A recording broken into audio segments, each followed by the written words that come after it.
Good morning to you. It's 6 o'clock on Saturday, the 18th of May. Today, a teacher faces a lengthy prison sentence after being convicted of having sex with two of her pupils.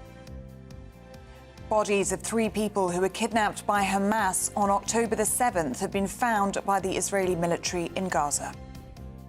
And Labour, if they got into government, say they could introduce rent caps to prevent landlords from raising prices every year. With student pro-Palestine protests sweeping the nation, we're asking, do demonstrations actually work? And we'll be heading to Whitby, where our Yorkshire reporter will be sampling some local fish and chips, lucky her, at their annual Sea Festival. Good morning. It's been billed as the fight of the century, and after more than a year of twists, turns, posturing, deliberation and a postponement, Tyson Fury and Alexander Usyk put all their belts on the line tonight in the desert. We're building up to a massive showdown in Riyadh. Bit of a grey start in places this morning, some mist and low cloud around, but that should clear. Most of us brightening up and warming up. Just watch out for 1 or 2 heavy showers across parts of the south. Join me later for a full weekend forecast. Good morning to you. I'm Ellie Costello. And I'm Anne Diamond. This is Breakfast on GB News.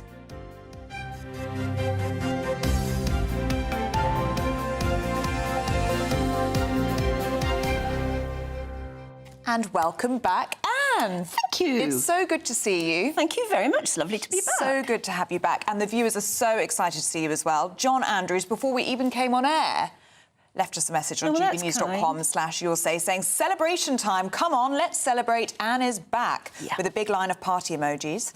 And good morning, Ellie, as well, says John. Yeah, exactly. with a thumbs up. And Jan B's been in touch a minute ago saying, welcome back, Anne. So again, it wasn't a world cruise. That again, I always get. What cruise are you on now? Yeah, exactly. It wasn't. I wasn't very well, basically, and still got the throat, but. Much better now. It was. I spent most of Easter weekend in A&E. Oh. Because I tell you what, I'm going to one day when I get a proper diagnosis, and it's taken this long to even get to try and figure out what happened, but it is definitely something to do with stonkingly high blood pressure. Oh. And the paramedics who came to my house insisted they took me into hospital because they said at that sort of level of high blood pressure, you have to go into hospital. That's the right thing to do. So we had to find out why. It just shows, you know, whenever you go to the doctors now, or frankly, whenever you go into a pharmacy, there's always notices up saying, if you're over 40 and you've never had your blood pressure taken, get it taken here now, because high blood pressure is one of the most dangerous things ever. And if you act upon it, it's clearly a real problem amongst many people. And if you can act on it soon enough and keep your blood pressure under control, you can avoid a lot of the problems in later life, big problems. And there's no doubt that very, very, very, very high blood pressure was one of the problems I had. And it's taken this long to get things under control. Well, I'm so glad you're feeling better. Feeling much better. Feeling much better, thank goodness, and really good to have you back. And one of the other things about, the last few weeks have just been nothing but tests. MRIs and PET scans and CT scans and ultrasounds, and it's been ridiculous. One of the good sides of that is that while they were looking for what was causing the heart problem, they said, but there's one thing we can say again and again, there's no sign of any resurgence of the cancer. Well, thank goodness. So, yeah, goodness exactly. It's a sort of... a bright edge, what do they call it? A silver edge to the cloud. Yeah, but, the silver lining, absolutely. Yeah, so all I can say is if you don't keep an eye on your blood pressure, please do so. It's a really important message. Oh, my goodness, It's very serious. It really is. But it's really good to have you back, and so many messages coming through. Joan Chermy saying, welcome back, Anne. And Phil Reynolds says, thank goodness you're back, Anne. People were driving me crazy saying, where's Anne? So many people were asking after you, Anne. It was going crazy on gbnews.com/yoursay. And obviously it's not our business to say where you are or how you are. No. So that's I didn't really know either. And you didn't know either, did you? So we won't say anything just out of respect. But we're very happy to. You know, it's lovely to be back. And that's a change, have your say. So now it's no longer GB Views at GB News. Yeah. It's now you have to go to gbnews.com/yoursay. Exactly that. There you go. Right, I've been watching. Now, should we go to our top story? Because the Labour Party are looking to introduce rent controls on private landlords if they win power at the next general election.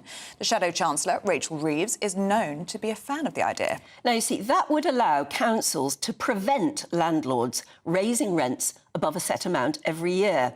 They've trialled it in Scotland, but the trials found that it did reduce the supply of housing and it actually forced up new rents. Well, joining us now is political commentator John Oxley. Good to see you this morning. Good morning. John, Good to see you. what do you make of this? It's interesting. You can obviously see why Labour are offering it. It sounds really good. It's the sort of thing people like. But rent controls are really interesting when you look at what economists say about them. So economists never really agree on very much, but there is one thing that economists all across the profession agree on, which is rent controls aren't a very good idea because, yes, they're great if you're already in a property and you're renting it and your rent is frozen. But what they do is they take the movement out of the market, they take the incentive away for new landlords. A lot of landlords just sell up and move on. And as well, the other thing it really hits is people having money to invest back in properties. And one of the big problems we have in this country is not just affordability of housing, but in the rental system especially, it's quality of housing. It's, houses are damp, they don't have, updated boilers, whatever. And so if you're capping the amount that landlords can take, you're really disincentivising the idea that you put money back into the property and make it better for your tenants. But we do have this enormous problem with availability of affordable rented accommodation. So if this isn't the answer, what is?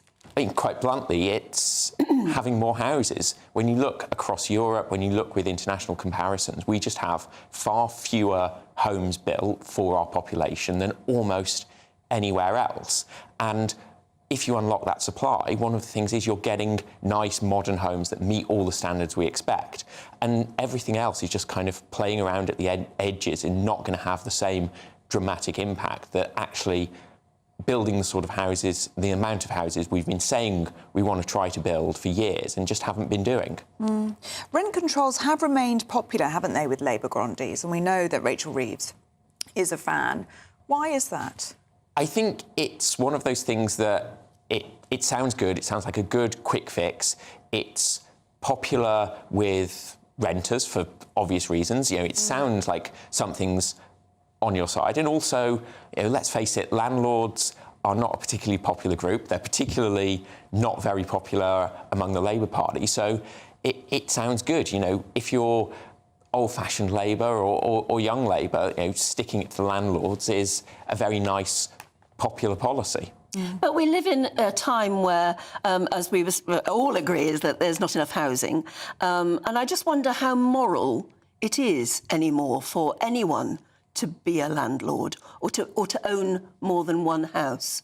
I mean, what chance do young people have nowadays to even rent a property, let alone own a property, when clearly rents are just too hard, they're unaffordable?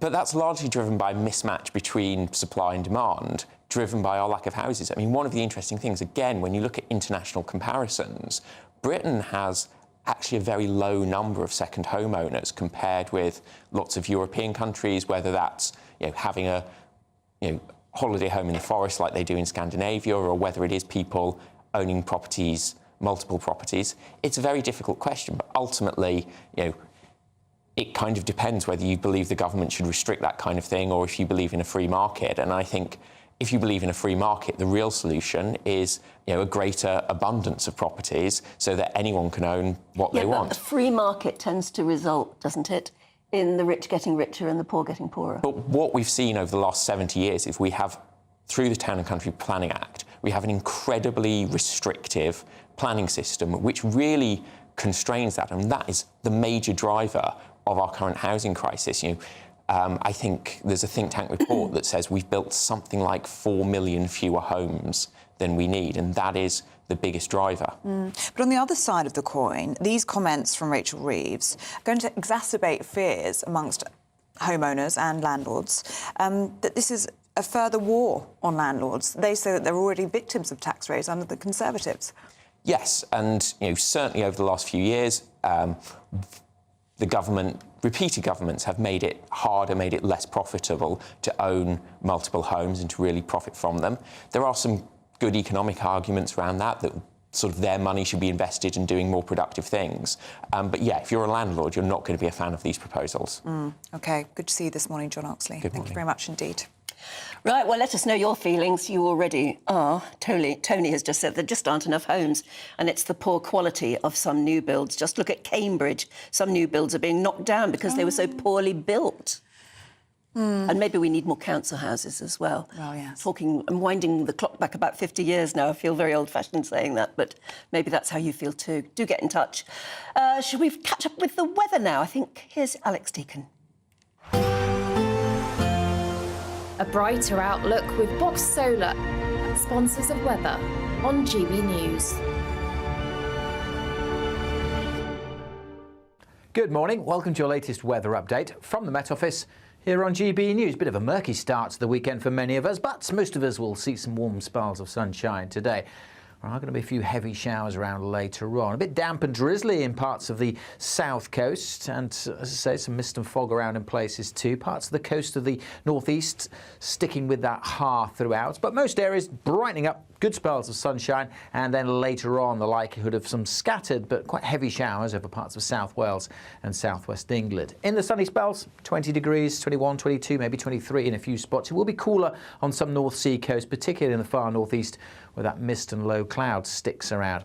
And there's the threat of these showers turning quite heavy across Devon, Cornwall, Somerset, parts of South Wales as well. Not everywhere seeing them, but where they do develop, could drop quite a lot of rain in a short space of time. The showers much more scattered further east. A few breaking out too over the hills and mountains of Scotland. And there's that mist and low cloud, that har, threatening to cling to parts of the coast of the east and the north of Scotland, suppressing the temperatures. But in the sunny spells in the west of Scotland and the south, temperatures again getting over 20 degrees Celsius. As for this evening, well, still a few heavy showers around across the southwest, so bear that in mind. For most of us, though, a pretty pleasant summer's evening, if you will. The mist and low cloud likely to thicken up and just drift back inland over parts of eastern England. So again, making for a fairly murky, misty start for many of us to tomorrow morning. Temperatures holding up in double digits in most towns and cities. On to Sunday, and again, for the vast majority, it's looking like a fine, bright day. Starting grey and murky and misty, but that mist and low cloud should disappear. Still one or two showers across southwest England and again over the mountains of Scotland. The mist and low cloud will again cling to some eastern coasts, but for the vast majority, again, dry, brightening up, sunny spells developing and feeling warm in that sunshine as well. Goodbye. That warm feeling inside from Boxed Boilers, sponsors of weather on GB News. Hello again, it's 12 minutes past 6. Now, here is a news story that I think will divide opinion in a very interesting way. A secondary school maths teacher is facing a lengthy jail term because she's been convicted of having sex with two students that she brought home to her home in Salford Quays. Well, that's as the 30-year-old Rebecca Jones also gave birth to one of the boys' babies earlier this year. The boys in question were 15 and 16 years old. Well, we're joined by social justice campaigner Winston Davis. This is an extraordinary story because we've all been looking at the headlines, and there's a degree of there's a difference. If it were a man convicted of having sex and then a baby with 15, 16-year-old girls, the headlines would be paedophile, would be sex pervert. She's a rapist. That's it. That's literally it. We would be saying rapist, paedophile, has sex with children and has baby by them. But here we're talking about softly spoken gymnast, talking about her, really humanising her. And the reality of it is she's a rapist. But actually in UK law we can't say she's a rapist because rape is only available to men using their penis inside a vagina, anus or mouth without consent. So women can't... Women can't rape? Legally, by law, they can't rape a man. I didn't know that. Yeah. So that's why they may not use the word rape inside the articles, because legally you can't call her a rapist. But it just shows how unusual it is, though. I mean, that's a terrible thing to say, but it is much more usual to have a male in this situation than a female, which might explain why there's almost a degree of sympathy. There are headlines that talk about her being very quiet. You know, you'd never have thought. Feeling sort of thing. lonely. And that she's had a baby, and is it right for her to be in prison now and away from her baby? Yeah, no, it's disgusting. It's like, look, she's had a baby. The baby's now been, living with the father's family. She is seeing the baby a few times a week, but, you know, what right has she got to, one, take away the childhood of this boy, taking away his virginity, taking away, you know, maybe some of his life aspirations? It's like, you know, she literally needs to get the book thrown at her for whatever. You know, I talk about it a lot. Look, I've been in trouble myself with the police as a youngster. I took accountability for it, and I served what I had to serve. But this woman, she needs to take accountability of her actions. You know, she needs to be sent to prison. She needs to be thinking about what she's done and sort her life out. And what about the baby? I mean, the innocent baby. I mean, what story is that? You know, 10, 15 years from now, she finds out that. Go on. Well, the papers are reporting this morning that actually the baby could spend the first few years of their life in prison with this woman. How does that make you feel?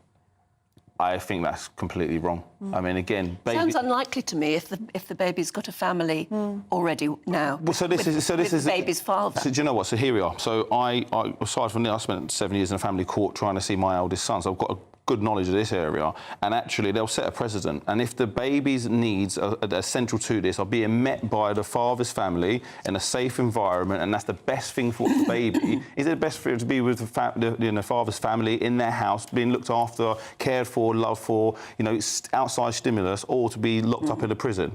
Don't think so. No, if the baby's with the baby's father, 100%. then that is the best probably thing. the best thing. But if you look at the woman now, and again, if it were a man, I wouldn't be asking this question, but is prison the right place for her? She's clearly sick. She belongs in prison. 100%. She's broken the law. She's raped children. Yes, but are there the right sort of services within prison to help her? So then this comes back to the conversation about rehabilitation. Yeah, prison is the right place for her, but the emphasis should be on rehabilitation. And then the question is, when you've raped a child, can you be rehabilitated? Yeah.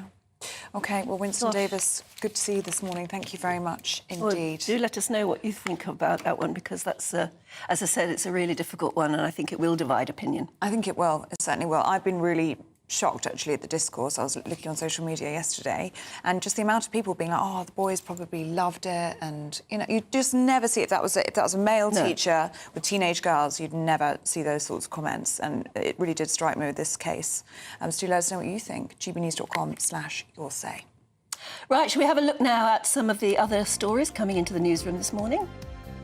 And the bodies of 3 people kidnapped by Hamas from a music festival on October the 7th have been found in Gaza. The Israeli Defense Forces confirmed the 3 bodies were discovered overnight from intelligence gained by interviewing captured Hamas fighters. Among the 3 hostages was 22-year-old Shani Luke, whose twisted remains were photographed on the back of a pickup truck. Israel thinks about 100 hostages may still be alive, whilst another 30 are now thought to be dead. The government is to bring in protections for schools and teachers after one teacher was driven into hiding by Muslim activists. The teacher in question showed pupils a cartoon of the Prophet Muhammad from the French satirical magazine Charlie Hebdo during a religious studies lesson. They were forced to move and adopt a new identity with their partner and 4 children after a charity exposed them, leading to harassment. And there are now 46 confirmed cases of the waterborne parasite Cryptosporidium. But the water company behind the outbreak are unable to confirm how long residents in South Devon will be affected. And it means these cases, awful cases of the diarrhoea-inducing bug, have more than doubled in less than 24 hours. More than 100 people have also reported nasty symptoms.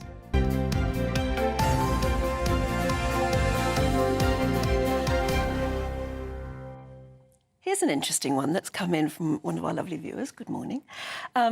Paul says, it's good to see Anne back, but question, why does GB News seem to think that it's OK to have 2 women presenters, but not 2 men? GB News has never had 2 male presenters, especially doing the breakfast slot. They seem to think 2 women good, 2 men bad, which is sexist, and they do it quite regularly. And it's funny that, because time was that you only ever got your news from two men sitting next to each other. News at 10 was always two men. Really? Oh, gosh, yeah, it's that long ago. And then somebody somewhere thought, oh, we ought to bring a woman in, and then it became always man and woman. But, you know, your news always used to be delivered by two chaps. Oh, there you go.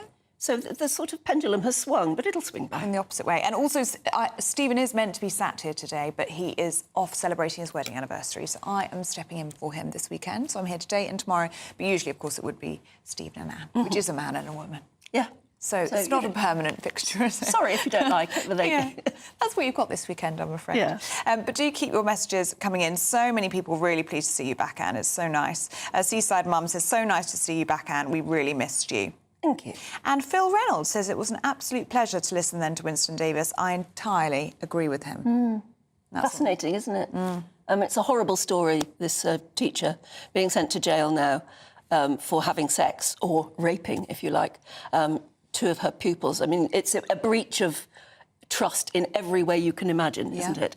But the fact that there is now an innocent baby there who will one day grow up to know what these headlines really mean. Yeah, I it's always just think that's awful. horrible. And the families of those two boys as well. I mean, you can only imagine. I was reading some of the details this morning. We obviously don't know the names of these two boys. They are minors. They are minors, yeah. But the family of child A, the mother, the boy returned home with a love bite on his neck, and it then transpired what had happened, and she apparently marched him into school, and she was beside herself, as you would be, yes. If you found that out. And then it was whilst she was on bail for that boy A charge that the baby was conceived with boy 2. So it really is just the most horrific case. And you can imagine she has changed those boys' lives forever. Yes. Yes. Certainly the one who's now a Certainly dad. one who's got a baby. At the age of 15 or 16, yeah. But thank God the family have taken the child I mean, in. what a That's lovely family, really. Yeah. Amanda Sherville says, this subject drives me mad. She does belong in prison. Yes, she does, in capital letters. Yeah, Catherine says, jail is the only place for her. Her children should be taken off her. I think she's only got that one. And Paul says she probably only had the baby, hoping it would keep her out of jail. Don't know about that. Well, as we were saying with Winston, some of the papers are reporting that they think the baby is going to spend the first few years with her mother behind bars. But as Winston and Anne were making I the wouldn't point, have thought so. Don't think that. Not when the father... Why should she have any more right to have the baby with her than the father? And if the baby has a loving home with the father and the father's family, then surely that's better. Well, that's something that a judge is putting at the centre of the sentencing. She has already said the innocent baby is going to be her focus. But it doesn't mean that she's going to be let off, and she did say that in her remarks yesterday. So we will, of course, keep you abreast of all of that and the sentencing when it comes on GB News. Now, you couldn't write this. You couldn't make it up. But the TV personality and former presenter of The Weakest Link, Anne Robinson, has confirmed her relationship with the Queen's ex-husband, Tom Parker Bowles. Yes, the 79-year-old told Saga magazine that she's been out of the game for a long time before embarking on the romance. Now, Tom Parker Bowles married Camilla back in 1973. That's Queen Camilla, of course, to us now. And they had 2 children together before splitting in the mid-90s. Well, joining us now is royal correspondent and writer Michael Cole. Very good morning to you, Michael. Did you see this one coming? Good morning, Ellie. Good morning, Anne. Great news. Love's young dream. Isn't it wonderful, Anne? It is. Anne is 79. Andrew Parker Bowles is 84. I first met Anne when she was 24, and she was sitting on the edge of a desk at an American airbase in a pink gingham blouse, a pair of jeans, and a pair of pink plimsolls, swinging her leg. She was working for the Sunday Times, and we were both covering a story about a lovelorn American airman who'd stolen an aeroplane to fly home to America.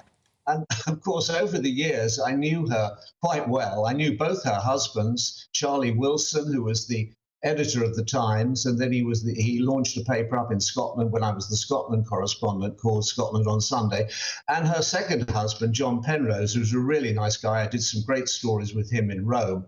And interestingly, I met Tom Parker, who is the son. We got him his first job when I was at Harrods. Andrew Parker Bowles came in with his son. and we set him up with his first job. He's now quite a famous food writer. That's the son. There we see Parker Bowles with his medals. He was, of course, in the Household Cavalry, the head of the veteran service of the army. And there they are together. And that's not Anne, of course, indeed. In fact, I'm not sure who that lady is. That is, of course, when they were together. There's Tom, the son, behind them. And there's Andrew and now Queen Camilla. Of course, the king, the present king, when he was Prince of Wales, had an affair with Mrs. Parker Bowles, as she then was. But on the other hand, Andrew was said to be very close to Prince Charles's sister, Princess Anne. It was always a rumour, never been denied. So you can say they all kept it in the family. They were all very close together. As I was saying, you almost couldn't make it up. That, in fact, our strapline has got it wrong there. It's Anne Robinson has confirmed her relationship with Andrew Parker Bowles, Tom Parker Bowles. Yeah, well, I did gently correct that. Yeah, you need to change that. Doesn't matter. Doesn't matter. We all make mistakes. Anyway, it's great to see you back. But I must just say that when I presented BBC 1 o'clock news, we often used to have Anne on when she was the editor of the Daily Mirror. And as she was very interested in what I was doing. And she said, how do you do this? And she wanted to know about the autocue and everything. And about 5 weeks later, she started presenting BBC Points of View. And it all went on from there to the greatness. Of course, Anne has had her problems in the past. She entitled her autobiography Unfit Mother, because that's what the judge said to her. She had alcohol problems, and she lost the custody of her daughter, who's now, I think, a very successful journalist. So she had her problems, but she kicked alcohol, and she really is quite a sober person. And she is not the queen of mean, I promise you. She is a very engaging person. And when she was between husbands, I knew her and always used to invite her to events. She's good fun. And I loved her comment. It was put to her that she was having an affair with Parker Bowles, and she said, yes, full stop, none of your business, which, of course, is typically her. But I must say there is, by small things, history changes. She came up to Suffolk, where I am now, and she was looking at a house, and she and John Penrose nearly bought it. But then they discovered there was a pig farm next door, so they thought they wouldn't go ahead. Then they bought in Gloucestershire, and that's where she's met Parker Bowles. So the geese saved Rome, and the pigs changed history. And so she's gone down there, and she's met Andrew Parker Bowles, who is, of course, a very charming man. He's very much a character out of one of Jilly Cooper's books, very suave, and I'm quite sure they get on enormously well. And I think all we can do on GB News, when love springs eternal, is to wish them well. I certainly do. Yes, I certainly do, despite the fact that she was one of the horrors of Fleet Street every Wednesday. Do you remember? Every newspaper had their Wednesday bitch, didn't they? Yes. And you had Jean Rook in Wednesday Wishes. Oh, Wednesday Witches, that's right. You had Jean Rook in the Express, you had Linda Lee Potter in the Mail, and you had Anne Robinson in the Mirror. And if you were on telly at the time, you used to dread opening the papers on a Wednesday morning because if they would all have a go at you. I must say, Anne wrote about me and she said I was television news's Peter Pan. Well, it was a long time ago, so I'm not sure whether I'm still Peter Pan. More Captain Hook now. Oh, stop. It's good to talk to you, though. Lovely to see you, as ever. And, yeah, of course, no matter what we think of the Wednesday Witches, Anne Robinson being a key one, it was horrible. Wednesday mornings were horrible. Yeah, but I do think that at her age, having found love is a wonderful thing. Oh, I think it's really lovely. It's so romantic, isn't it? Age is So- just a number. I think it's wonderful, so we wish them well. Yeah. Now, at 29 minutes past 6, it's the time for the Great British Giveaway. Your chance to win £20,000 in cash, all in time for summer. What would you spend it on? A dream holiday? Would you get the garden done? Or perhaps you treat the family? Well, you have to hurry as time is ticking on, and it's all about your chance to make it yours. Here's how you can do it. It's the biggest cash prize we've given away to date. An incredible £20,000 that you could use however you like. And because it's totally tax-free, every single penny will be in your bank account to do whatever you like with. £20,000 in tax-free cash really could be yours this summer. Hurry, you've got to be in it to win it. For another chance to win £20,000 in tax-free cash, text WIN to 63232. Text costs £2 plus one standard network rate message. Or post your name and number to GB05 PO Box 8690 Derby DE1 9TT. UK only. Entrance must be 18 or over. Lines close at 5 p.m. on the 31st of May. Full terms and privacy notice at gbnews.com/win. Please check the closing time if listening or watching on demand. Good luck. Yes, good luck indeed. And now do stay with us because Aidan's going to be here with all the sport. That's next. Headliners. Tomorrow's papers tonight, every night from 11 p.m. Let's do the Telegraph. And Iranian women are grassing up other women for wearing fitted trousers. Are there no roles left for patriarchal oppressors to actually be men, Jonathan? Do you know what I mean? Yeah, they're taking all of our hid jobs. It doesn't work. Oh, that kind of works. That kind of works, OK. It's close right. to a joke. The headline is, Iranian women are betraying others to morality police for wearing fitted trousers. So a hardline Iranian militia is hiring women to enforce the country's strict hijab rules, using them to spy on other women and bundle offenders into vans to be taken for interrogation. Now, this is horrible. This is just despicable theocratic tyranny where women are, helping to stomp on the rights of other women.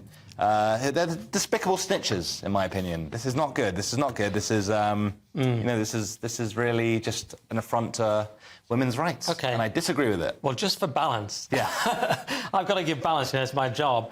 I mean, one of the women here is saying, look, we should intimidate them so they stop going out as if it's Paris or London. And you look at Paris and London these days, Leo, cultural decline, you're like, hey, maybe they've got a point. No, I mean, I think if you look at Paris and London, would you be able to tell the difference between that and Tehran? That's another point. But the one I was making, and I deplore it and disavow it. But yeah, basically, women love judging each other. I've written that. They do. Yeah. They do. And all patriarchal religions have been maintained and upheld by women. To be fair, it's not women. It's not men deciding to go to church on a Sunday. It's women, because the whole system is set up to benefit women are more traditionally concerned about social standards. Yeah. The only people who shouted at me to put on a face mask during COVID were the ladies. It is disturbing because, of course, Iran didn't used to have this. We all see those pictures from the 70s or whatever it is when they're just like, it looks like a Western country. Yeah. So it is quite disturbing, especially to have other people snitching and enforcing. That's what I don't like.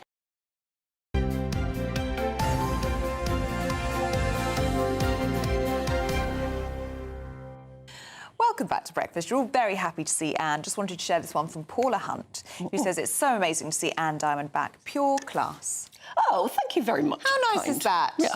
We're very happy to see you this morning. After all the nasty things Anne Robinson used to say about me. We're just hearing Yeah, that. it's nice to have something nice to say. Yes, so it's lovely to see you back. It's also lovely to see Aidan McGee, who is here with us. Indeed, good to see you Tell both. us about all Welcome the back, Anne. sport. Thank you. And what have you got for us? We've got this big fight in the desert, haven't we? Dust up in the desert, that's what I call it. Well, I'm a bit lazy. I call any fight that happens in Saudi Arabia, which is most of them, a dust up in the desert. But this one's particularly the fight of the century, Anne. It's been billed as. And every belt is on the line. We've had a postponement earlier in the year, owing to Tyson Fury's cut on his eye. That'll be a risk tonight, we think. Oh, yes, I'd forgotten about that. Yeah. Wasn't so long ago that happened. It was. I mean, I'll tell you what's interesting. And it was a nasty gash. It was a nasty gash. Look, he's saying that it's fully healed up. I'm sure from a safety perspective, it's absolutely fine. But if you're Usyk, you have to go for that weakness. You have to. You wouldn't. And you have to. So it'll be intriguing tonight when they step out into the ring. We think they'll enter the ring around about midnight. And our time. Yes. Oh, it's very late, isn't it? So yeah. So if I'm struggling, if I'm falling asleep on the bench tomorrow, you'll understand why. We'll forgive you. I have to watch it. You will. Well, Ellie will stay up all night, won't you? I'll be asleep at that time. So what will be interesting is the stance that Fury takes. If his left paw is up here somewhere, we know he's worried about the gash, and that should, in theory anyway, give some encouragement to Usyk. Because even if it's healed well to look at, it has to be a vulnerable, weakness, doesn't it? Well, you'd think so. It wasn't that long ago either. But look, they have experienced cutsmen around them.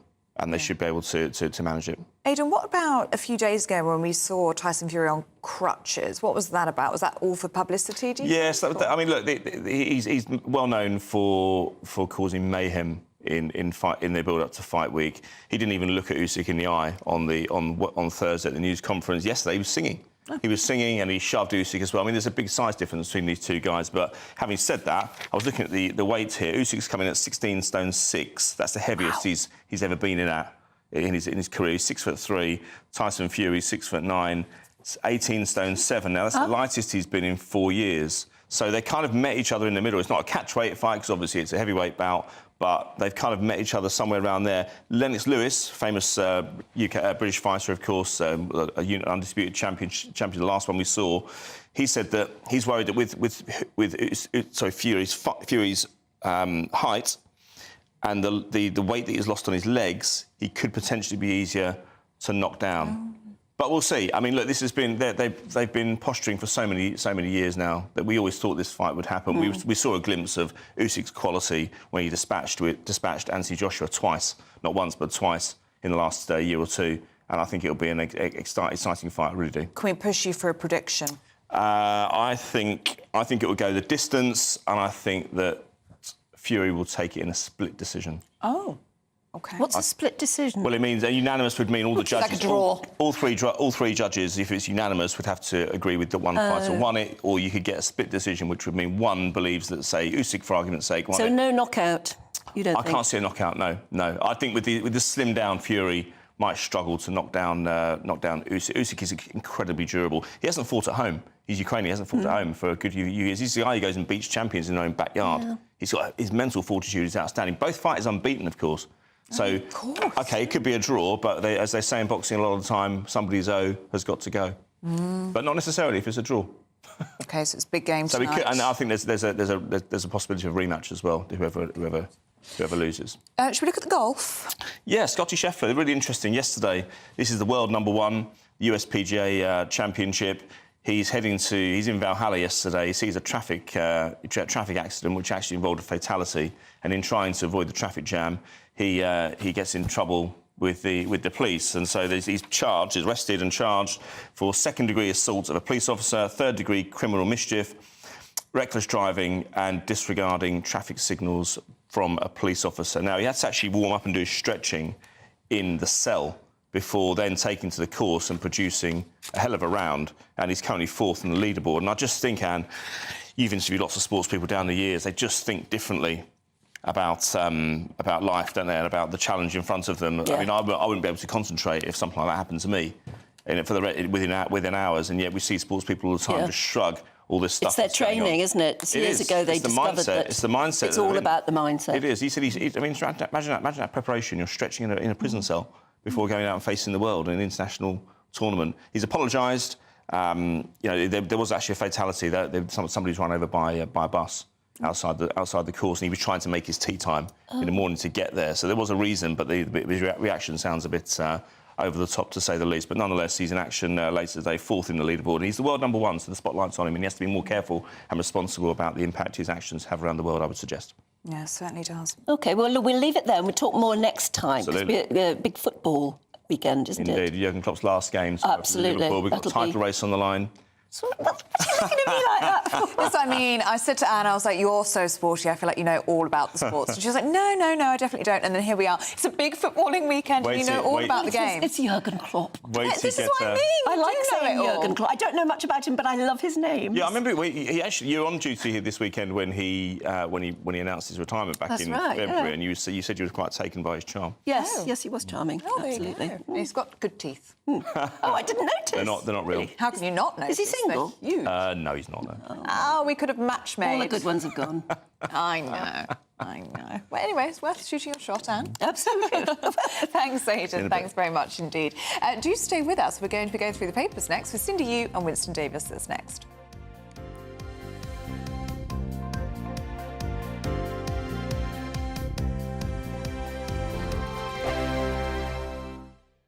Sunday nights on GB News. From 6, Neil Oliver. At 7, it's Free Speech Nation with Andrew Doyle. At 9, Mark Dolan. And at 11, get set for the week ahead with headliners. Tomorrow's papers tonight. GB News, the People's Channel, Britain's news channel.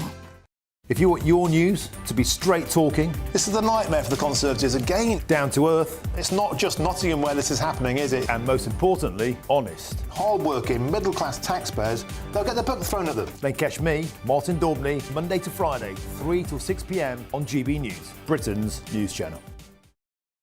Every Saturday, 10 till 12, we'll bring you all of the news that you need to know. We'll also remind you that there is so much to smile about. It's my favourite time of the week. I get to relax, enjoy some light-hearted stories, and let Ellie teach me about fashion too. That's Saturday Morning Live, every Saturday, 10 till 12. Only on GB News, Britain's news channel. Join me, Camilla Tominey, every Sunday at 9:30 when I'll be interviewing the key players in British politics and taking them to task. This report basically says that he's not fit to stand trial. With an upcoming election looming over Westminster, now is the time for clear, honest answers. I agree. And that's precisely what I'll get. Is he indecisive? Incompetent? That's the Camilla Tominey Show at 9:30 every Sunday on GB News, the People's Channel, Britain's election channel. GB News is Britain's election channel. And when the big stories break, we're tackling them on Britain's newsroom. When we disagree, and we disagree a lot, it's even livelier than normal. We don't disagree that much. We do. His comedy, though, is revolting. I knew her, unlike you. That explains Beverly Turner's temperament. It's a bit frothy in here, isn't it? He'll have one of me one day. For dartball practice. Britain's newsroom on GB News. Weekdays, 9:30 a.m. GB News, the People's Channel, Britain's news channel.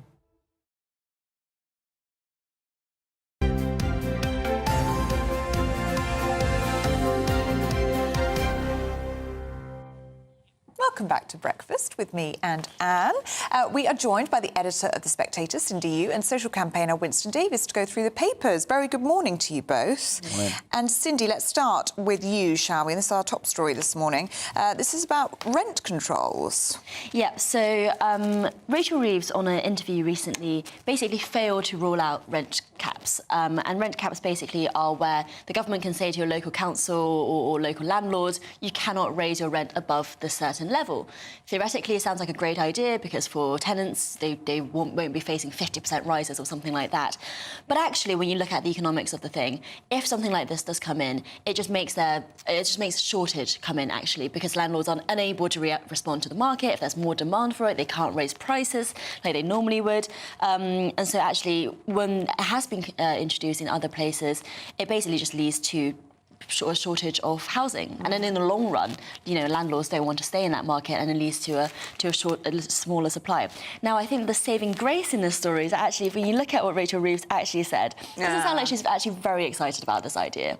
So, it's slightly taken out of context, I would say, that the Telegraph has done. What she has actually said is, where rent controls have happened, it's not always delivered the results that people might want, what I've just said.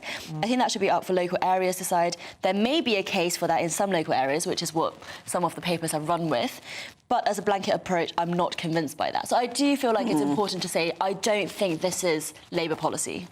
No, but it is very popular with Labour grandees, though.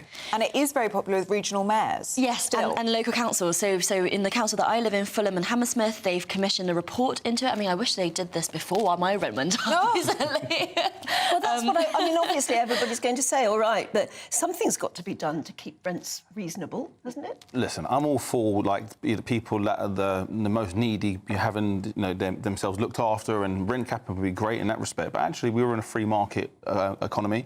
And if you're going to incentivise people to actually buy properties to fuel the economy and then to rent them out, they must be making money from it. I mean, obviously, I'd look at the actual conditions of the property more than the rent, making sure that they've got sufficient heating, electric, whatever, and that it's in good condition. If you've got a lot of slum landlords, I'd be looking at more slum landlords and actually capping the rent. That's like doesn't make sense. You've got supply, you've got demand, and there's elasticity of price. It makes sense. I think what makes most people utterly sick is in big cities like, for instance, London, where you see whole tower blocks of apartments that are empty. And it's because whoever owns them, and very often they're from abroad, whoever owns them actually doesn't want the bother of actually letting them. They just see them as the building itself as an asset. Yeah, because they're just land grabbing. You know, you see... I mean, that should be stopped. That should be stopped, and that's something they should be more focused on. These ridiculously rich, lots of foreign investors, like I said, just hoarding land, property. I was talking to a guy who does a home automation, and he said there's the biggest mansion in the heart of London has been owned by some foreign investor. For the last 8 years, it was built, and he's done all of it up. He's never seen the guy there once in 8 years, and it's worth hundreds of millions of pounds. It's central, prime central location. That should be stopped. That they should, normal people should then would be able to afford to live in our city. And also, lastly, is the government on building affordable homes. We're not meeting the targets for building affordable homes. We've been saying this for decades now. They're not meeting these house building requirements. So let's focus on that, and then actually the supply would be there, so then the rent wouldn't get pushed up. Yeah, and Labour haven't actually said anything about that. About house building. No. I mean, one of Natalie Elphicke, the MP for Dover, who used to be a Conservative but recently defected to the Labour Party, said that house building was one of the reasons that she went to the Labour Party, that the Conservatives weren't doing enough. But Labour haven't said anything about it. Did you find it quite bizarre in those 6 pledges that were set out in Essex this week? Did you find it quite bizarre that housing wasn't on the agenda? Not really, because I think Labour will have the same problems with the NIMBYs, the people who are against more house building. And in some ways, Labour have more concerns, like environmental concerns. So one of their recent rules is about, I think it's called nutrient diversity or something like that, basically to make sure that the land that you're building on has enough ecosystem that you're not ruining, and all sorts of kind of environmental rules that the Labour Party is more likely to... Yeah, but if Labour isn't going to do something about housing, who is? And I have come to expect no one to do anything about housing in this country. It's such a difficult subject, it's such a difficult area that we've got so many factors against us. The cost of materials, the labour shortages, shortage of skilled labour. People are just struggling. So successive governments are failing to meet this. Like I said, someone's got to take the bull by the horns and actually face it head on and sort it out. Well, and apparently it's not Labour. And we know it's not the Conservatives, because haven't done anything for years. So who do we vote for? Yeah, I think it's important to say as well that Keir Starmer's clearly got this kind of Ming Vase view of kind of going into the election. So he's holding the party right now. He's really, really afraid of dropping it. He's 20 points ahead in the polls, and he just doesn't want to screw up. So anything that's controversial, which is why today's rent caps headlines are going to be really annoying for them, because this is going to scare a lot of voters who are landlords. Anything that's controversial, they're just steering clear of. But if they get some kind of super majority, a majority of 100 seats or 200 seats come the next election, maybe they would do more bold things. But then again, it is Keir Starmer at the top, and he doesn't strike me as a bold man either. So I think we wait and see. Winston, should we look at the front page of the Times? And this is about protection for teachers' free speech on religion. Yeah, so it's talking about teachers be given protection from claims of blasphemy from religious groups under proposal set out by the government. There was a report by Lord Warney. Essentially, what it's saying is there's been protests, there's been clashes in schools where there was one up in West Yorkshire where a damaged copy of the Quran was recorded as a hate incident, and then up in, where are we here? Up in Birmingham, there was a protest against LGBT teaching, and a certain group saying that it was not age appropriate and that basically they shouldn't have been teaching it. And one of the teachers is actually still in hiding as a result of it. It's been welcomed by the likes of Sully Breverman and other MPs. The challenge I have with it is that, yeah, definitely, 100%. Teachers should be protected. They don't get paid well. They're doing a really difficult job in difficult circumstances. But then it's a case of, if we bring in these measures now, what's to say that another teacher with a different point of view will then influence children in a different way that would outrage the general population? And it's going back to the last story about the capping. It's like, how much control can we actually put in place, no matter where it is? And I feel, with children, we spoke earlier, it's so important to protect them. But how do we do that in a way that we don't expose them to other risks. Cindy, what do you make of it? Yeah, I think the way I understand the story is just protecting these teachers who do try to kind of teach things about sensitive issues. And, you know, when we talk about groups that are offended, there is one group that keeps getting offended. You know, Muslims in this country, some Muslims, like we should say, who are unable to accept cartoons of the Prophet Muhammad, for example. And that is what the teacher in Batley did wrong, that he showed a picture of the Prophet Muhammad from the Charlie Hebdo attack, you know, which ended up in that terrible terrorist attack on those newspaper headquarters. And the fact that he showed this cartoon, you know, the people don't see the irony in this. That he is now in hiding with his wife and 4 young children, still in hiding in this country, not for committing a crime, but for showing a cartoon in a religious studies. It seems to me at the moment we've got to the point in our society where if you say or do anything, you will always outrageously offend somebody. Yeah, it's true. There's a pocket of people in our communities now who just are determined to be offended all the time. And look, that's part of the, you know, the rubbing along of society, that we have to be sensitive and civil to other people and what's important to them. I was talking to my brother, who's a teenager, who's 19, and I was saying, you know, what do you think about the Israel-Gaza thing? And he actually said, I am afraid to give my opinion on it. I don't talk about it with my friends because I just don't want to offend anyone. And I think we are training a generation of people who are just holding these things in, not because they don't have opinions or thoughtful things to say, but because they're afraid of offending someone. So I think that's what we've got to be careful of, that people are taking offence at everything. But that's a problem on the left and the right. You know, I think everyone is guilty of this. Yeah, and it's so difficult for teachers in our schools, I think, because they have to navigate all these cultural and social... Well, it's a minefield, isn't it? It's everything. There's so many labels and boxes, and you're this and you're that and you're this and we're this and they're that. And it's like there is literally there is no togetherness. And that, I feel, is just a huge problem in the whole of this country, that you've got, oh, well, I'm working class, I'm middle class, I'm upper class. You know, you've got a whole class division. You know, I've got a racial division, I've got a religious division, I've got a sexual division. With so many divisions, we can't be held together as one. And that is stopping us as a country moving forward. There's an increasing sense of hostility all the time. I just don't understand why we can't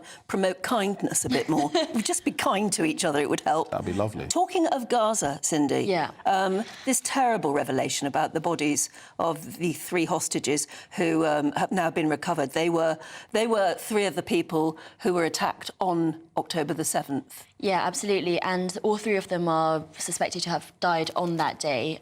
So actually, you know, not taken as live hostages. And Shani Look, of course, is the most famous one, her distorted body in that horrible social media video, clearly having suffered severe sexual violence, let's say. And her family is basically saying, we are glad that she's back, that we have somewhere to rest her.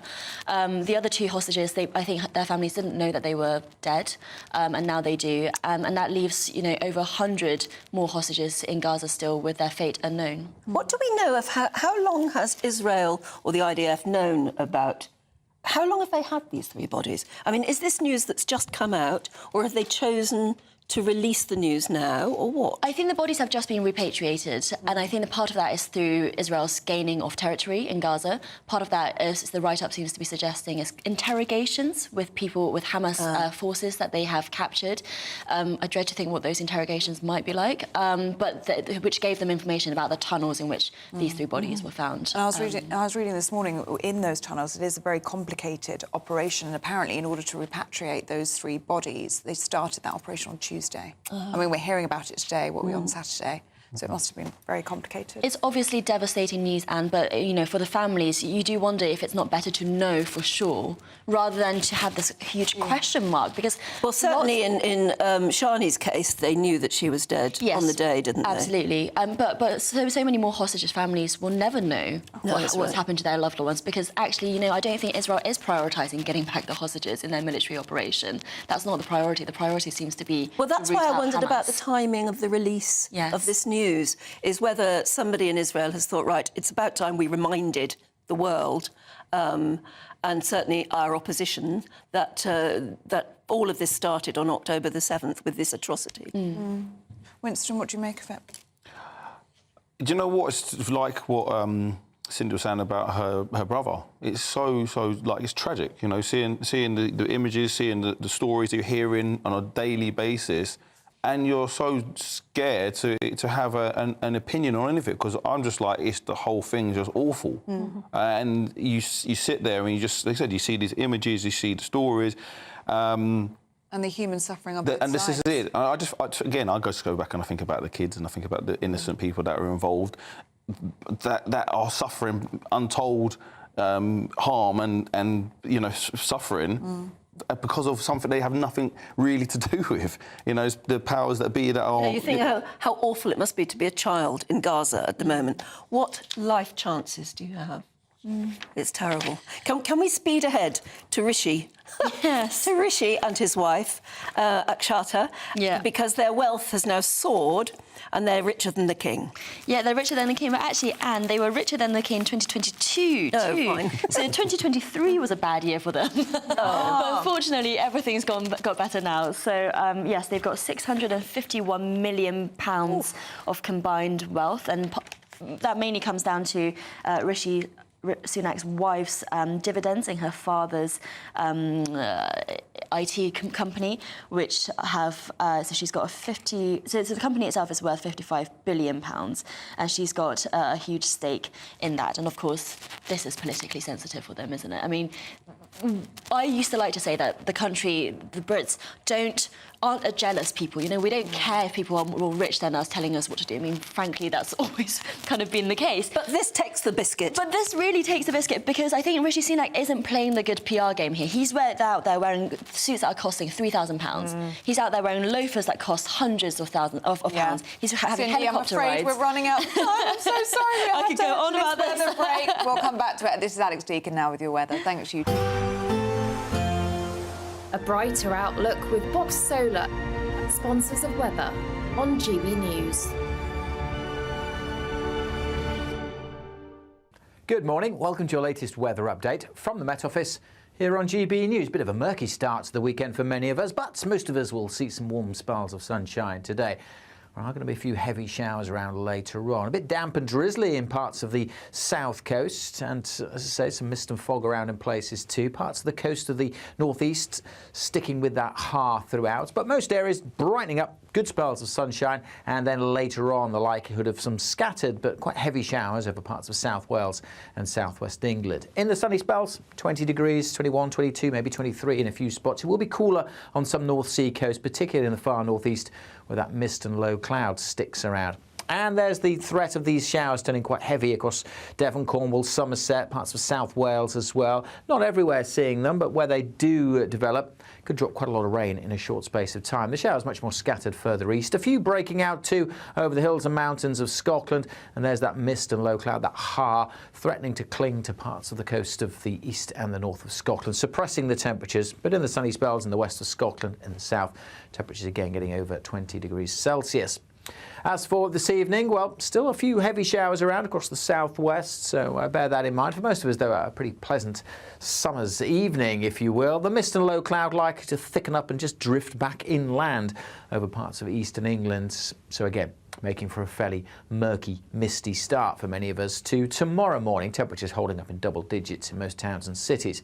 On to Sunday, and again, for the vast majority, it's looking like a fine, bright day. Starting grey and murky and misty, but that mist and low cloud should disappear. Still one or two showers across southwest England and again over the mountains of Scotland. The mist and low cloud will again cling to some eastern coasts, but for the vast majority, again, dry, brightening up, sunny spells developing and feeling warm in that sunshine as well. Goodbye. Looks like things are heating up. It's the biggest cash prize we've given away to date. An incredible £20,000 that you could use however you like. And because it's totally tax-free, every single penny will be in your bank account to do whatever you like with. £20,000 in tax-free cash really could be yours this summer. Hurry, you've got to be in it to win it. For another chance to win £20,000 in tax-free cash, text PRIZE to 63232. Text costs £2 plus one standard network rate message. Or post your name and number to GB05 PO Box 8690 Derby DE1 9TT. UK only. Entrance must be 18 or over. Lines close at 5 p.m. on the 31st of May. Full terms and privacy notice at gbnews.com/win. Please check the closing time if listening or watching on demand. Good luck. We're GB News, and we come from a proud tradition of British journalism. That's why I'm so excited to be here. It's something so new. The first news channel to be launched in Britain in over 30 years. Launched to represent the views of the British people. To go where other broadcasters refuse to go. How did you find out about the story in the first place? Launched with one aim. To be the fearless champion of Britain. It's an absolutely fantastic atmosphere here. This is GB News. GB News, Britain's news channel. Are the newspapers getting you down? My wife didn't divorce me that month. Struggling to separate the wheat from the chaff? I know that it's a bit of a circus at the best of times. Well, don't worry. Headliners has got you covered. We'll take the burden of reading the day's news, and if we get depressed, who cares? It's an occupational hazard, frankly. That's Headliners on GB News from 11 p.m. till midnight, and the following morning, 5 till 6 a.m. on GB News, the comedy channel. Nah, just kidding. Britain's news channel.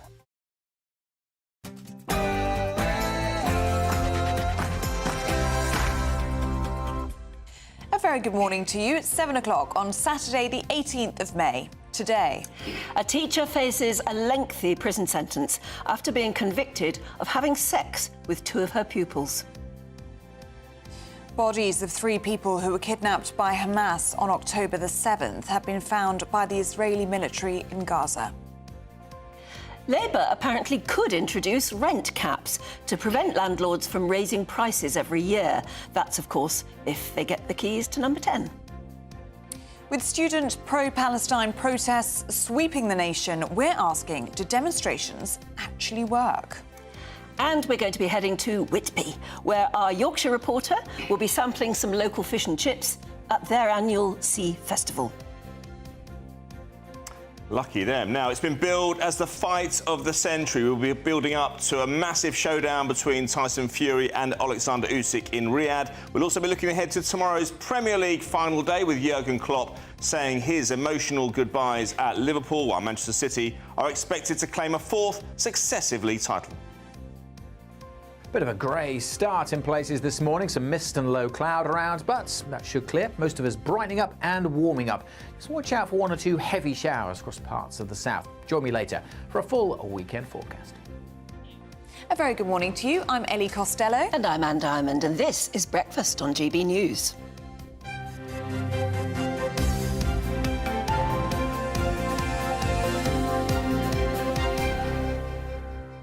So people are very happy to see you back, Anne. That's nice, which thank is you. lovely. Monkey Harris has been in touch saying, good to see you back, Anne.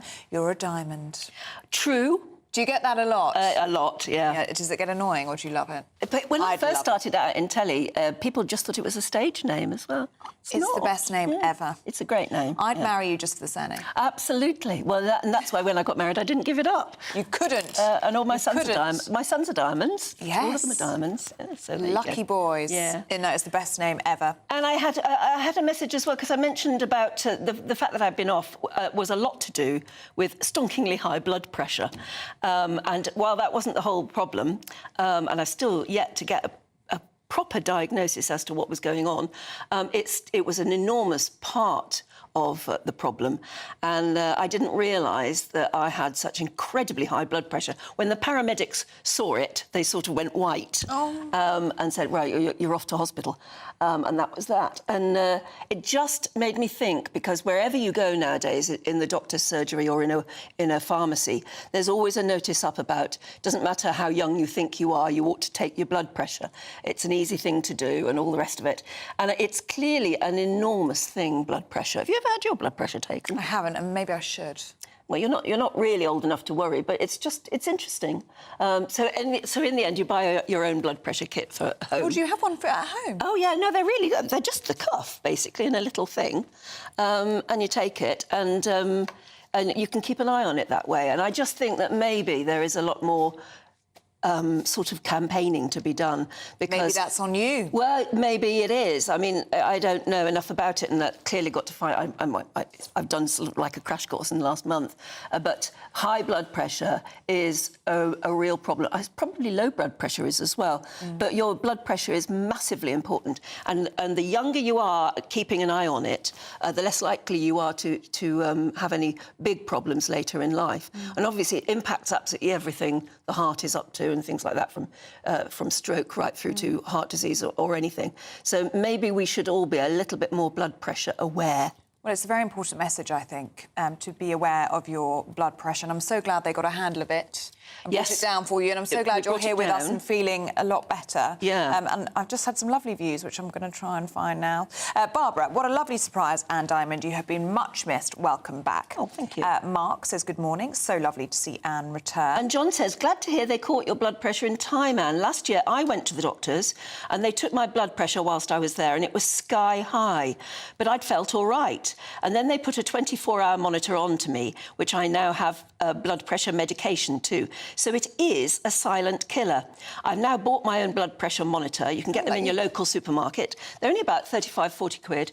And it's quite funny because some of my grandchildren pretend they're doctors and nurses putting it on my arm. Aww. So there you are. You've got the awareness going on at home, even for the little ones. So it just shows it's important. Yeah, so lots of people... You've got a blood pressure story? Let me know. Get in touch. Put it in context for us. gbnews.com/yoursay. Yes, please do get in touch with us.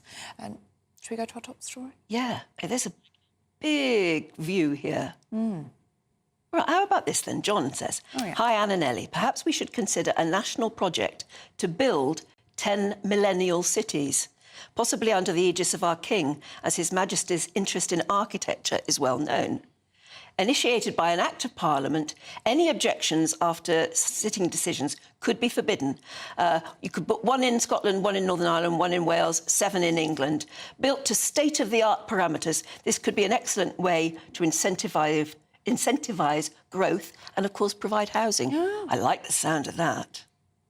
Would anyone be brave enough to actually get it going? To do it, exactly. That's the point you're making. Cost a lot of money, but provide a lot of houses and work and jobs and things like that. I'm sure many people would welcome it. Let us know what you think.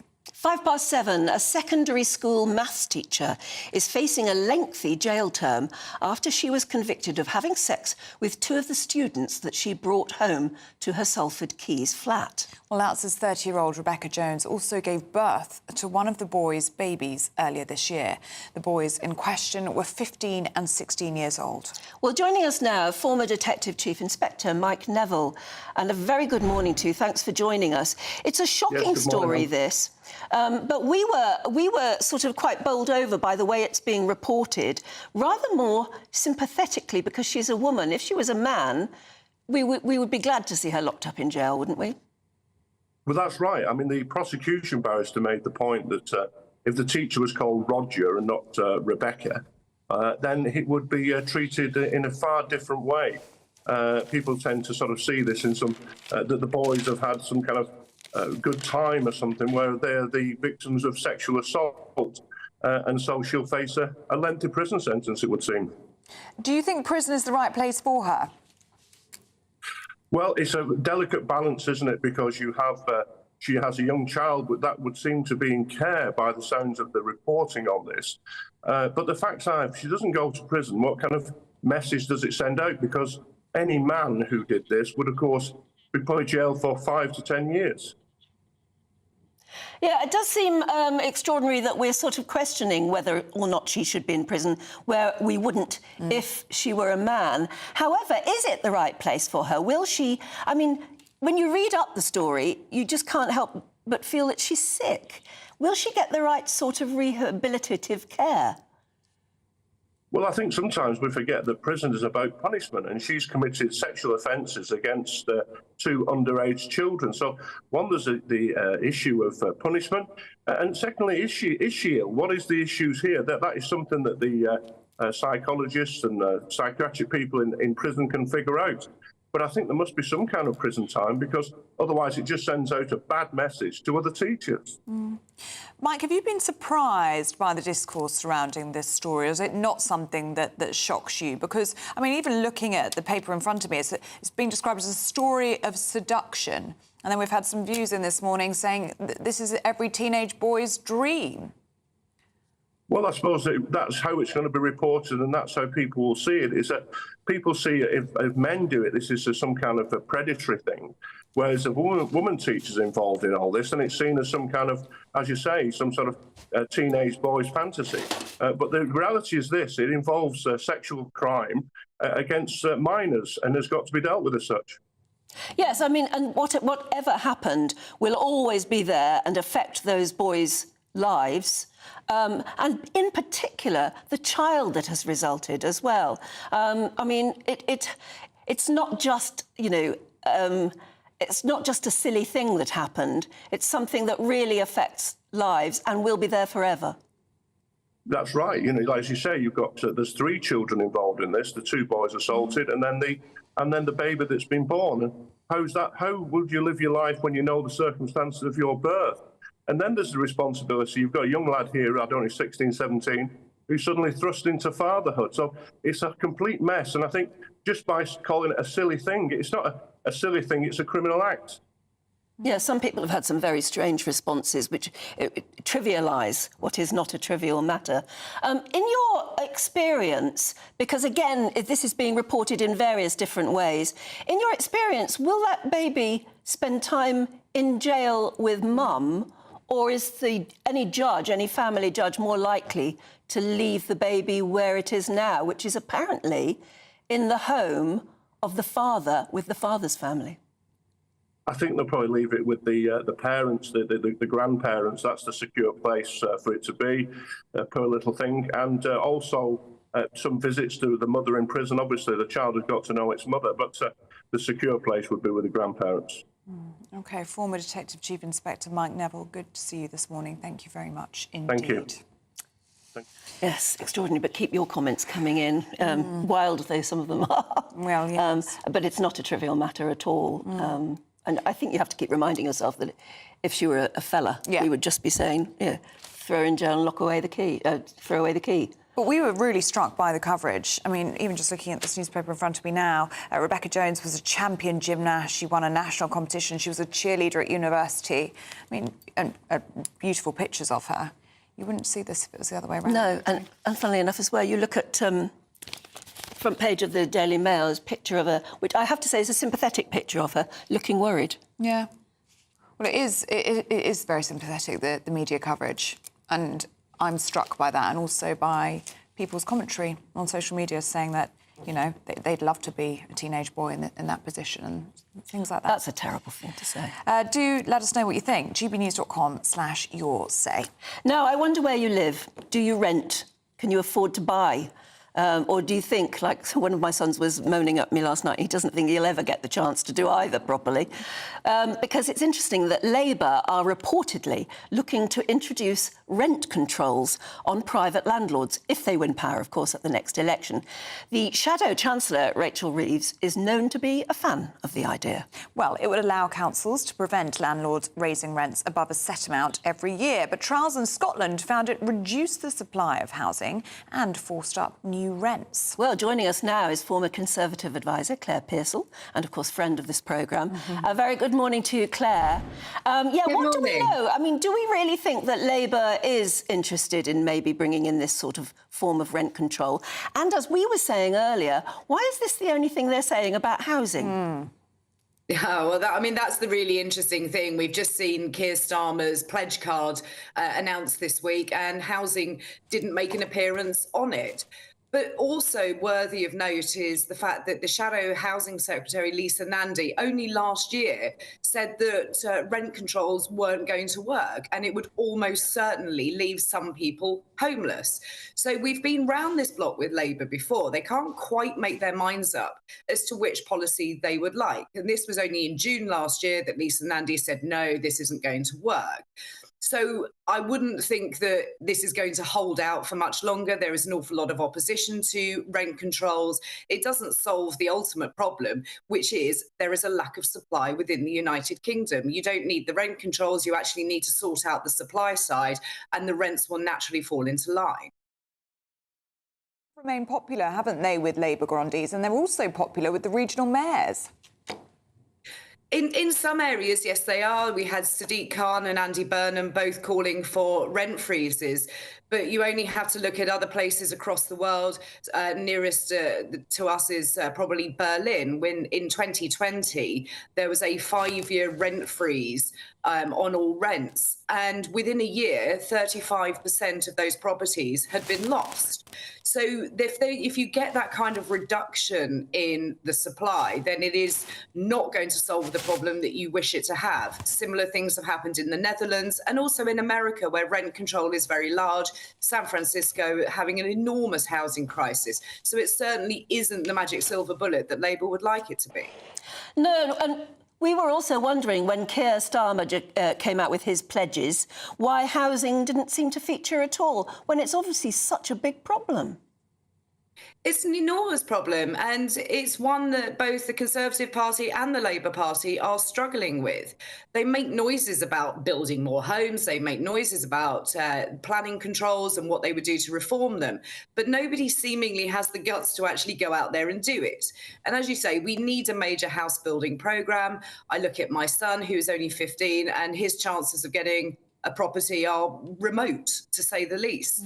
So until we change our attitude into house building and look at the kind of properties that we actually need, and not just put up great big mansions, but 2 or 3 bedroom properties with a small garden, somewhere for families, but also places to downsize too, so that you can release up the larger properties from older people who perhaps just want a bungalow. We don't build those anymore, and it's a real shame. OK, Claire Pearcell, good to see you this morning. Thank you very much indeed. Right, time is 7:15.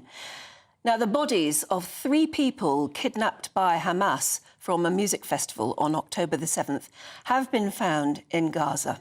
Yes, the Israeli Defence Force confirmed that the 3 bodies were discovered overnight from intelligence gained by interviewing captured Hamas fighters. Among the 3 hostages, 22-year-old Shani Luke, whose twisted remains were photographed, if you remember, on the back of a pickup truck. Well, Israel thinks about 100 hostages may still be alive, while another 30 are thought to be dead. We're now joined by Defence Editor at the Evening Standard, Robert Fox. Good morning, Robert. What do we know about... they've now found these 3 bodies through intelligence, by the sound of it, more than just through their normal actions within Gaza? Yes, it was, as you say, through questioning the prisoners that they had captured. It is a very peculiar story because, as we know, that bodies of victims of the Nova concert were taken back into Gaza, even though it seems that they were dying or dead, which is the gruesome aspect to this. But it also underlines the fact that the fate of some 40 of the hostages was just simply not known for months. This, of course, will aggravate the tensions between the families of the hostages and the Israeli Prime Minister and his government. And it's a real point of argument now as the controversies about the Israeli military operation continue. What do we know about the IDF's operation in order to get these 3 bodies out of that tunnel? Did they know that they were going in to retrieve bodies, or were they hoping to find hostages alive? I think the latter very much. That's what they're really hoping for, is that they're going to get hostages back alive, because Sorry, forgive the frog in my throat, which has been bouncing around there for a long time. But what the Israelis had realized was that they had to do probing reconnaissance operations to find the hostages. We know that the intelligence has been pretty good in that they've known the whereabouts of quite a number of them. But as I said, that it was always around 40, and it's now around 30 that they don't know where they are. And sadly, they don't seem to know whether they're alive at all. So the figure is coming down, as you rightly announced. They thought there were about 132 hostages still there. They're now saying about 100. And meanwhile, the military operation gets in a way ever more complex because in recent weeks, we've been focusing on getting into Rafah in the south, up against the Egyptian border, where they think the mass of, and it's several thousand, quite a number of Hamas fighters are, including very possibly Sinwar, the leadership. But then they've had to go back into the north again, where the Hamas has started fighting it again. So it's a very elusive, very fluid guerrilla force that they're fighting. And there has been a terrific destruction in Jabalia, which had been really badly hit. That's right in the north of the Strip. And I've just been looking at pictures of it just again. And it's all but devastated. There's almost nothing standing there in parts of Jabalia. And I think that this will go on for quite some time. Yes, it does seem to be that way, doesn't it? We'll leave it there for the moment, Robert. Good to talk to you. Thanks very much indeed. Thank you. Thank you. Thank you. Should we have a look at the weather now with Alex Deacon?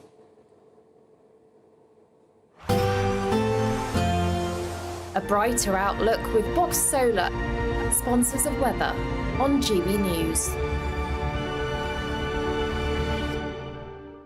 Good morning. Welcome to your latest weather update from the Met Office here on GB News. Bit of a murky start to the weekend for many of us, but most of us will see some warm spells of sunshine today. There are going to be a few heavy showers around later on. A bit damp and drizzly in parts of the south coast, and as I say, some mist and fog around in places too. Parts of the coast of the northeast sticking with that ha throughout, but most areas brightening up, good spells of sunshine, and then later on the likelihood of some scattered but quite heavy showers over parts of South Wales and southwest England. In the sunny spells, 20 degrees, 21, 22, maybe 23 in a few spots. It will be cooler on some North Sea coast, particularly in the far northeast, where that mist and low cloud sticks around. And there's the threat of these showers turning quite heavy across Devon, Cornwall, Somerset, parts of South Wales as well. Not everywhere seeing them, but where they do develop, could drop quite a lot of rain in a short space of time. The showers much more scattered further east. A few breaking out too over the hills and mountains of Scotland. And there's that mist and low cloud, that ha, threatening to cling to parts of the coast of the east and the north of Scotland, suppressing the temperatures. But in the sunny spells in the west of Scotland and the south, temperatures again getting over 20 degrees Celsius. As for this evening, well, still a few heavy showers around across the southwest, so bear that in mind. For most of us, though, a pretty pleasant summer's evening, if you will. The mist and low cloud likely to thicken up and just drift back inland over parts of eastern England. So again, making for a fairly murky, misty start for many of us to tomorrow morning. Temperatures holding up in double digits in most towns and cities. On to Sunday, and again, for the vast majority, it's looking like a fine, bright day. Starting grey and murky and misty, but that mist and low cloud should disappear. Still one or two showers across southwest England and again over the mountains of Scotland. The mist and low cloud will again cling to some eastern coasts, but for the vast majority, again, dry, brightening up, sunny spells developing and feeling warm in that sunshine as well. Goodbye. That warm feeling inside from Boxed Boilers, sponsors of weather on GB News. Now it's time for the Great British Giveaway, your chance to win 20 grand in cash in time for summer. What will you spend it on? Oh, it would just be nice thinking about it, wouldn't it? Sit in the garden, have a think. You'd go on a dream cruise. Holiday, a cruise. I would go straight on a cruise, yeah. Maybe getting the garden done, I need to do that too, but a cruise would be nicer. Or perhaps just a way to treat the family. Well, anyway, you've got to hurry if you want to be in it to win it, because time is ticking on. Let's find out how you do it. It's the biggest cash prize we've given away to date. An incredible £20,000 that you could use however you like. And because it's totally tax-free, every single penny will be in your bank account to do whatever you like with. £20,000 in tax-free cash really could be yours this summer. Hurry, you've got to be in it to win it. For another chance to win £20,000 in tax-free cash, text WIN to 63232. Text costs £2 plus one standard network rate message. Or post your name and number to GB05 PO Box 8690 Derby DE1 9TT. UK only. Entrance must be 18 or over. Lines close at 5 p.m. on the 31st of May. Full terms and privacy notice at gbnews.com/win. Please check the closing time if listening or watching on demand. Good luck. Good luck indeed. Yes. In a couple of moments, we're going to be talking about all of these protests going on about almost anything at the moment. But do they actually work? We'll be debating that next. You're watching Britain's Newsroom. Weekday mornings from 9:30.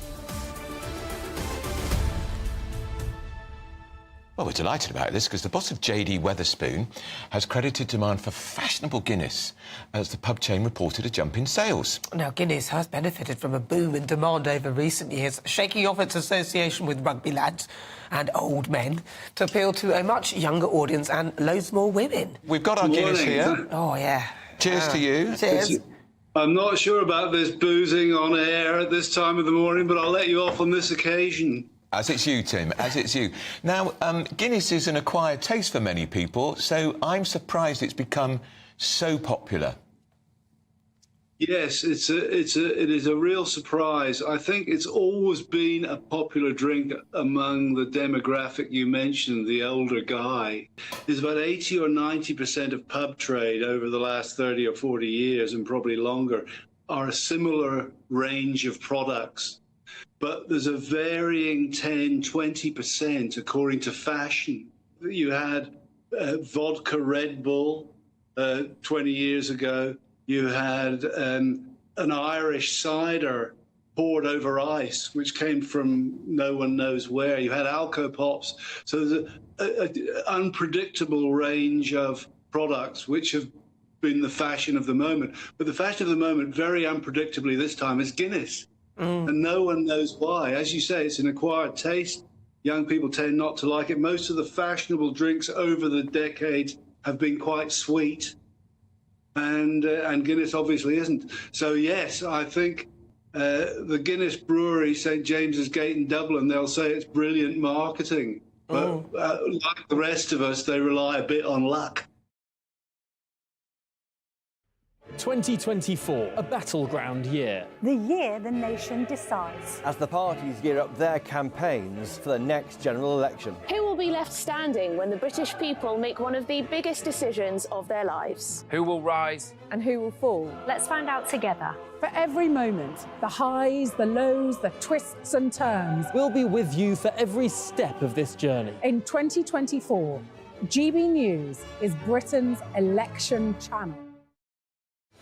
I'm Patrick Christys. Every weeknight from 9, I bring you 2 hours of unmissable, explosive debate and headline-grabbing interviews. What impact has that had? We got death threats and the bomb threats on. Our job is to do what's in the best interest of our country. You made my argument for me. My guests and I tackle the issues that really matter, with a sharp take on every story. I'm hearing it up and down the country. That was a beginning, not an end. Patrick Christys tonight from 9 p.m. only on GB News, Britain's news channel.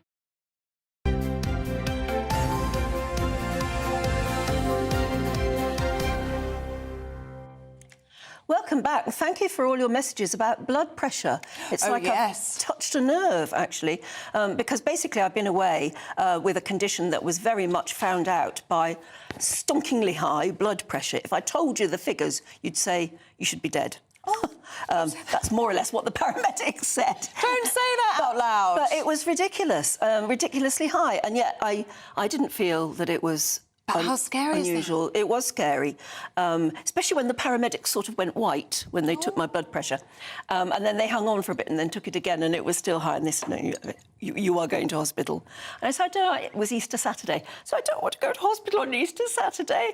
And they said, you're going to hospital. We wouldn't be doing our job. You didn't have a choice. I didn't, no choice. But I'm already been inundated with your stories, thank you very much, on very similar things, where they were told in the end, because usually you'd gone in to, I don't know, the pharmacist or something else for a different reason, and they took your blood pressure and found it was ridiculously high, and then found that they needed to be on medication to bring it down. People live with high blood pressure without knowing it because they're used to the feeling. But it can really, really it's serious. Affect you badly, particularly later in life. Your heart can be affected. One lady saying her kidney was affected very badly. Another lady said she had stonkingly high blood pressure, so much so that her GP was really shocked and said, will you come back tomorrow? And I think that we need to organise a few things. And she went back the next day and found that she'd got stage 4 cancer.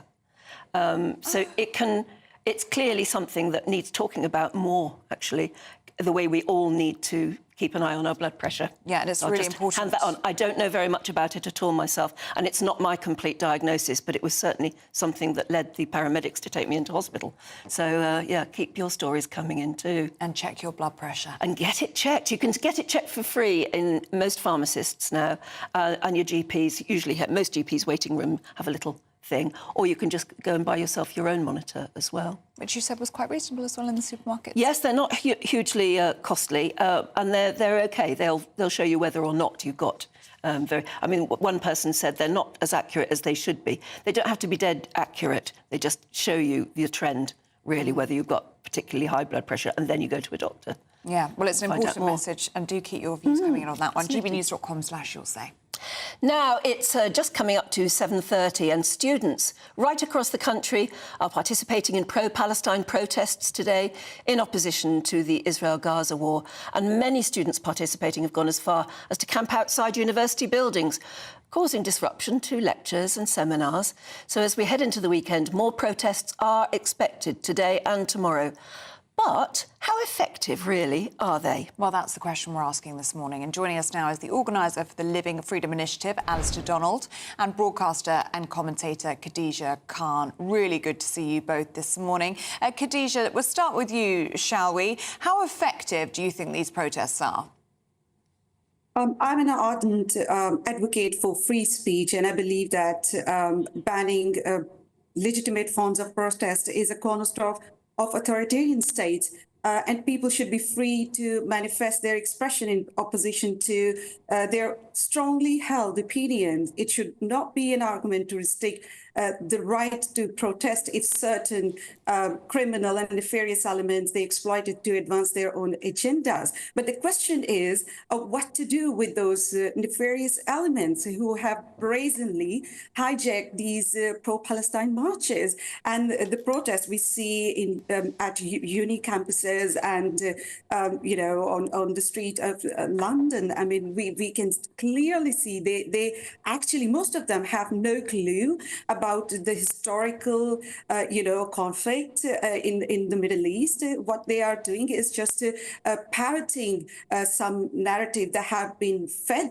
to them, and they are clearly have no clue about what's going on in Gaza, or what are the historical denominators, and how people can just demand a ceasefire. I mean, saying that an immediate ceasefire to resolve this conflict is such a naive way to look at this conflict, in my opinion. Well, that's the basis of our question today, Alistair. Let me put this to you, is that clearly a lot of people believe, we as a country believe in free speech, freedom of speech. And a lot of the people who do take part in these protests vehemently believe in what they are doing. But are they actually getting anywhere? Are they achieving anything? Do we really take notice of protest marches?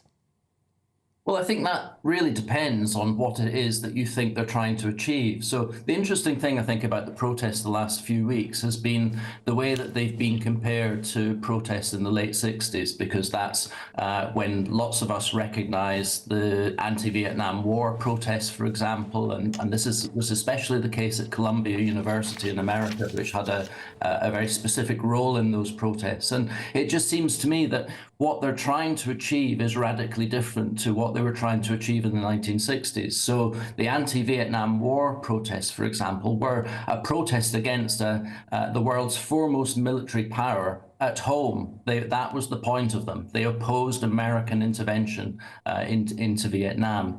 If you look at the protests today, then it seems to me that they've got an altogether different aim. For example, they're not primarily against America or the UK, they're against Israel. And that has the unfortunate consequence of spilling into opposition to Jews as well as the Israeli state in some situations, by no means all.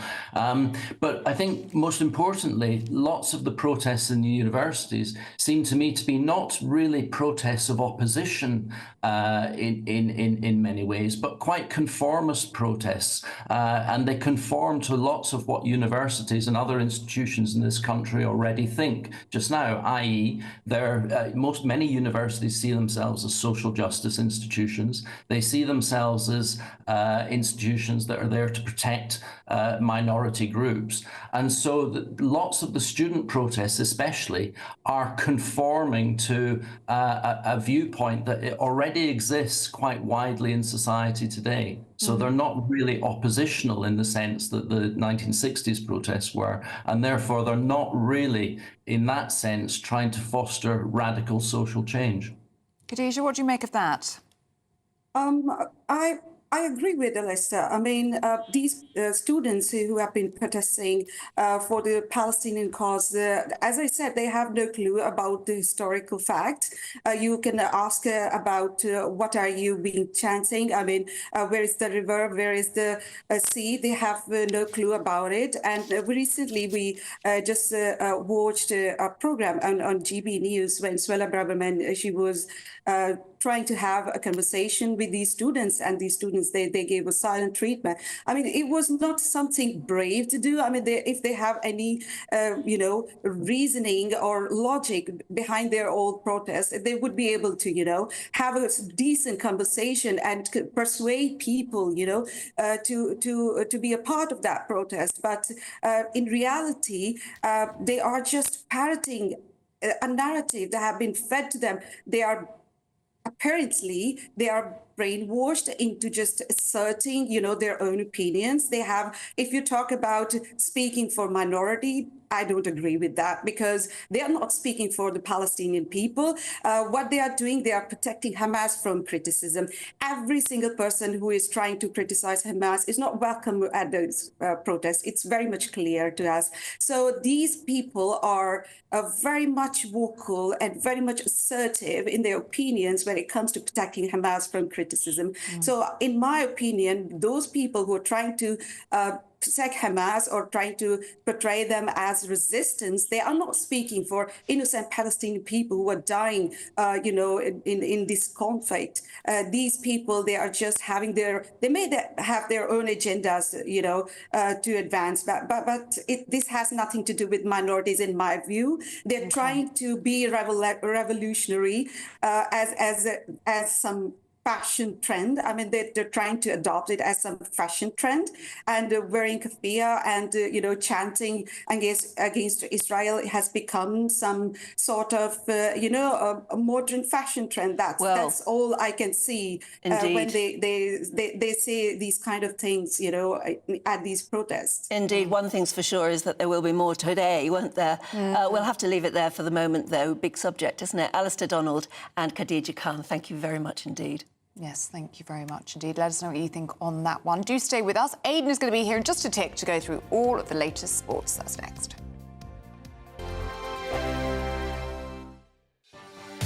Martin Daubney, weekdays from 3 p.m. Well, joining me now to discuss it is the royal biographer, Angela Levin. Angela, welcome to the show. Hope you're having a cracking bank holiday. So it's been a year not without its challenges. A lot of health issues, of course, in the family. And yet, Angela, the royal family have come out of this more popular than ever with the British public. Yeah, I think people have seen what King Charles is really like. He's not putting on any type of coverage to himself. He's been very open, extraordinarily open. When he went on his first visit since he was described with having cancer, he said to people, first of all, you know, it was a bit of a shock, wasn't it, when they tell you what you've got. And that's really, you don't imagine that a queen or a king would say that. It's usually kept inside them. And he's then had the most amazing gentleness and warmth with the people that he talked to. One woman, he took her hand when he was just finishing the conversation and held it very tight and looked at her saying, come on, you know, you can do it. It was extremely moving. And the other thing is that he dropped some of the sort of things that his mother would not have appreciated.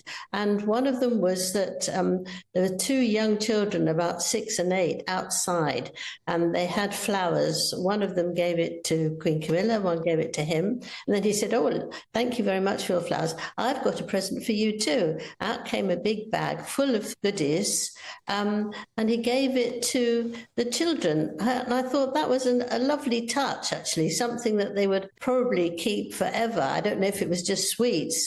Knowing King Charles, it was probably something much grander than that.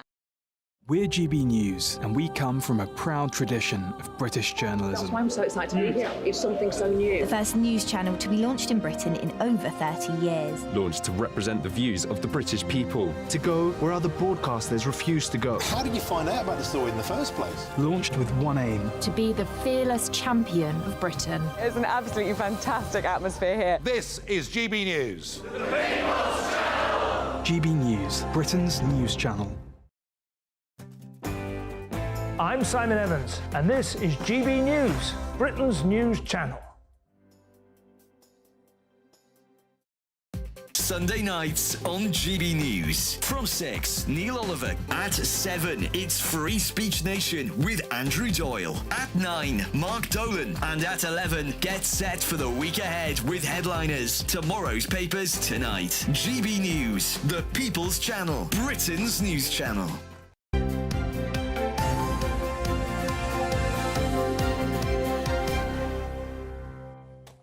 Welcome back. You're watching and listening to Breakfast with Ellie and Anne. Yes, and Aidan's here. Jurgen Klopp. Tell me about Jurgen Klopp. Jurgen Klopp is saying goodbye to the Premier League, I think, tomorrow. He's going. Where's he going? It means he's available for you. We don't know. I don't believe we've seen the last of him in football. I think he just needs a break, to be honest with you, because he's been 9 years in the job at a top 6 club. That's a long time for anybody. That's more or less what he said, isn't it? He's the one that said, I don't feel I can give it my all at the moment. That's right. He also said I hadn't lived a normal life for a long time. I mean, I have news for him. He sounds nice. He does, doesn't he? Yes, very nice. He's 60. He's 56, isn't he? 56, yeah. We've checked out his credentials for you. His credentials, yeah, exactly. Sadly, I'm old enough to be his mother, but never mind. Oh, stop. You're not. Nowhere near.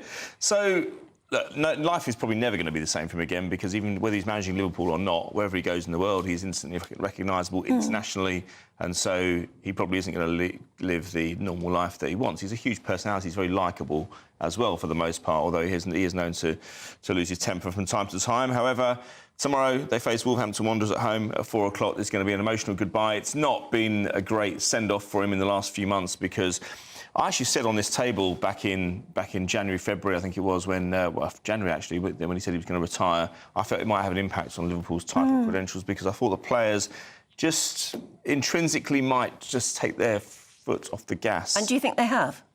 Just that much. And when the title race is so finely tuned now, I mean, it's gone down to the final day tomorrow with Arsenal and Manchester City, there is not much room, not much margin for error, and they've just fallen short, especially in the last 6 weeks or so, having won the Carabao Cup in February. I remember Alex Ferguson doing the same thing back in February of 2002.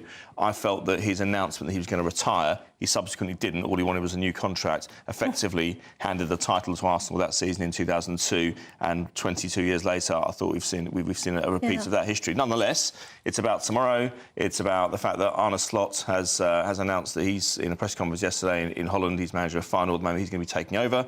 So we're going to see an ushering in of the new. I'd be surprised if Jurgen Klopp didn't say to the Anfield crowd tomorrow, much the same way as Alex Ferguson did when he left in 2013, let's get behind the new manager. Let's try and ensure that it's going to be as smooth a takeover as we can possibly see. But managing a top six club these days is tantamount to being a prime minister of a country. It's that pressurised. The glare around the world is like something you've never seen. I mean, these guys are never on social media because of the flack they would get, win, lose or draw. Aidan, we've got 30 seconds, but you're going to tell us about the dust-up in the desert. Dust-up in the desert, yeah. We'll go into more detail next hour, but, yeah, we had the weigh-in yesterday between Alexander Usyk and Tyson Fury. Usyk if they had a love child, it would be called. Yeah, probably, yeah. They'd be an amalgam of those two names, wouldn't it? Yeah, sorry about that. So Usyk coming in at 16 stone 6 and Fury at 18 stone 7. That's the lightest Fury's been in 4 years. That's the heaviest Usyk has been at any time in his career. Both unbeaten. Fury has one draw against his name, something you would think has to give tonight. Fury protecting that gash above the eye, which has healed up, he says. But we'll see when he takes into the ring tonight, Ellie, what his stance is going to be like. If he's got his hand up like that, you'll know that he's trying to protect it, and that could play into Usyk's hands. But I expect Fury to take it on a split decision. OK. Aidan, good to see you. Thank you very much indeed. Yeah, OK.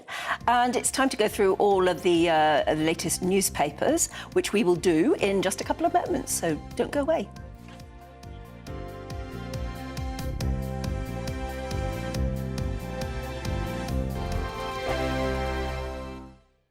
Free Speech Nation, Sunday nights from 7 p.m.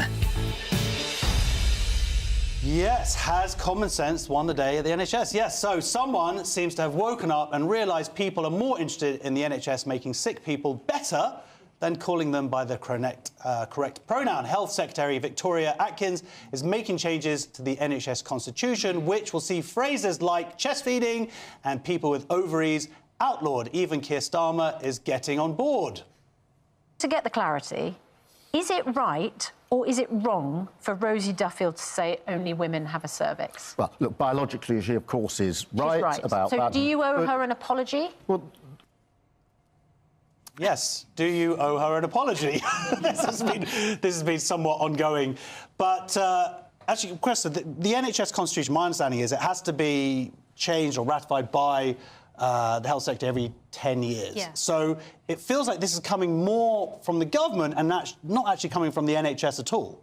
Oh, you mean because it's just time? It's just like it's time to have a look at the lease, sort of thing. The 10 years are up. But it's just that also a lot of NHS leaders are kind of saying, oh, no, we should not do this or there's going to be complications. It feels like it's not coming. It feels like the NHS is still institutionally captured and this is the government going, finally, no, enough is enough. Sex matters. Right, yeah. So, OK, so I said there was nothing Rishi could do. I mean, this helps, doesn't it? It's time. It's time. That was fun watching that. I'd like that to have gone on a bit longer. I think the bit I was really going to enjoy was when he did or didn't give his apology. That's what I'd like to also, I think they should have just brought Rosie Duffield in. We've got Rosie here! Oh, fantastic. Yes, like a sort of 90s Cilla Blacks. Yeah. Brilliant. Yeah. Matthew, tonight, I'm Rosie Duff. Yes. I'm dry ice. Surprise. What's the question? Has common sense prevailed? Well, yes, but you say it's got... That's my fear of it.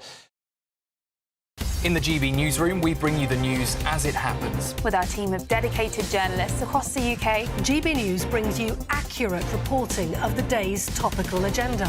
When the news breaks, wherever and whenever it's happening, we'll be there. This is GB News. The People's Channel, Britain's news channel. GB News is Britain's election channel. And when the big stories break, we're tackling them on Britain's Newsroom. When we disagree, and we disagree a lot, it's even livelier than normal. We don't disagree that much. We do. His comedy, though, is revolting. I knew her, unlike you. That explains Beverly Turner's temperament. It's a bit frosty in here, isn't it? He'll have one of me one day. For dartball practice. Britain's Newsroom on GB News. Weekdays, 9:30 a.m. GB News, the People's Channel, Britain's news channel. I'm Mark Dolan, and this is GB News, the People's Channel, Britain's news channel.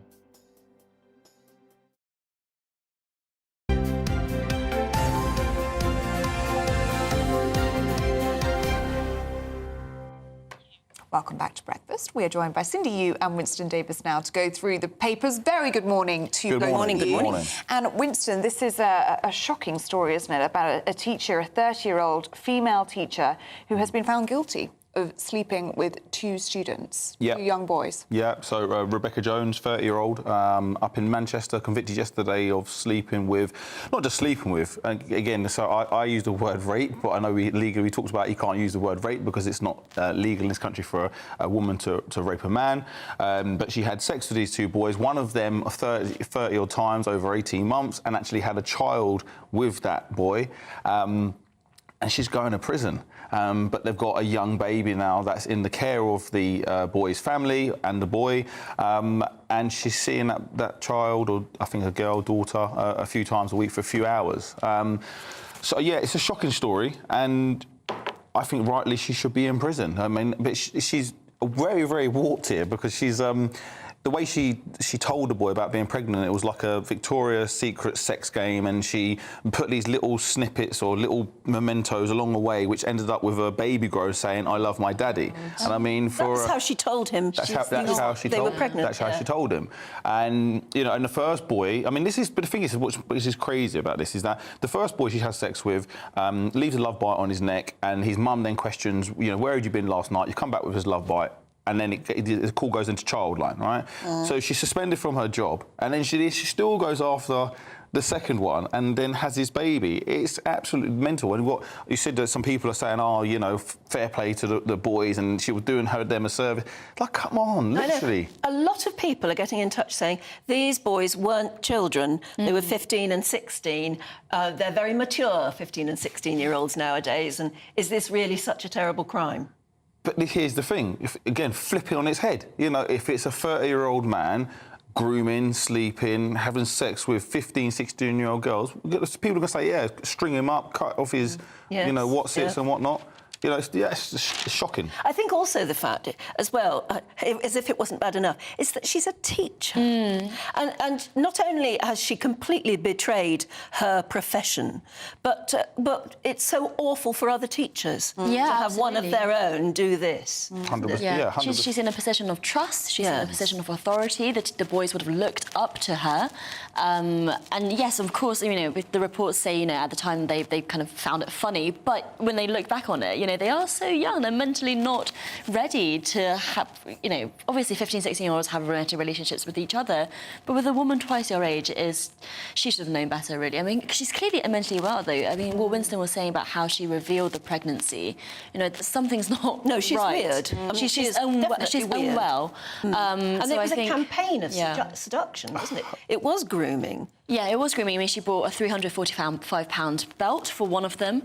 You know, that's the kind of thing, that's textbook grooming, really. And how would you feel if you were the parent of one of those boys? Disgusting. To think that you send them off to school. Yes. Yeah. You send them off to school. Yeah. Teachers are in loco parentis. It's just so wrong. And then that child, she's got to grow up. You know, the father, the baby's got to grow up, and every time, you know, the family look at the child, as much as they're going to love her unconditionally, they're still going to know this whole story, and like the child as she grows up is going to know. She's going to see these papers, you know, you can see the stories online, going to see all of this footage about her, and she's got to deal with that. So how's she going to deal with this in 15, 20 years' time? Well, the mother will probably stay in touch with the child. Yeah. And will be allowed to, I imagine. I mean, listen, we have seen other stories that like this down the line where actually the you know, convicted paedophile, whatever, gets back with the child as adults down the line. So, you know, not saying that's on the cards here, but we have seen that happen. Yeah.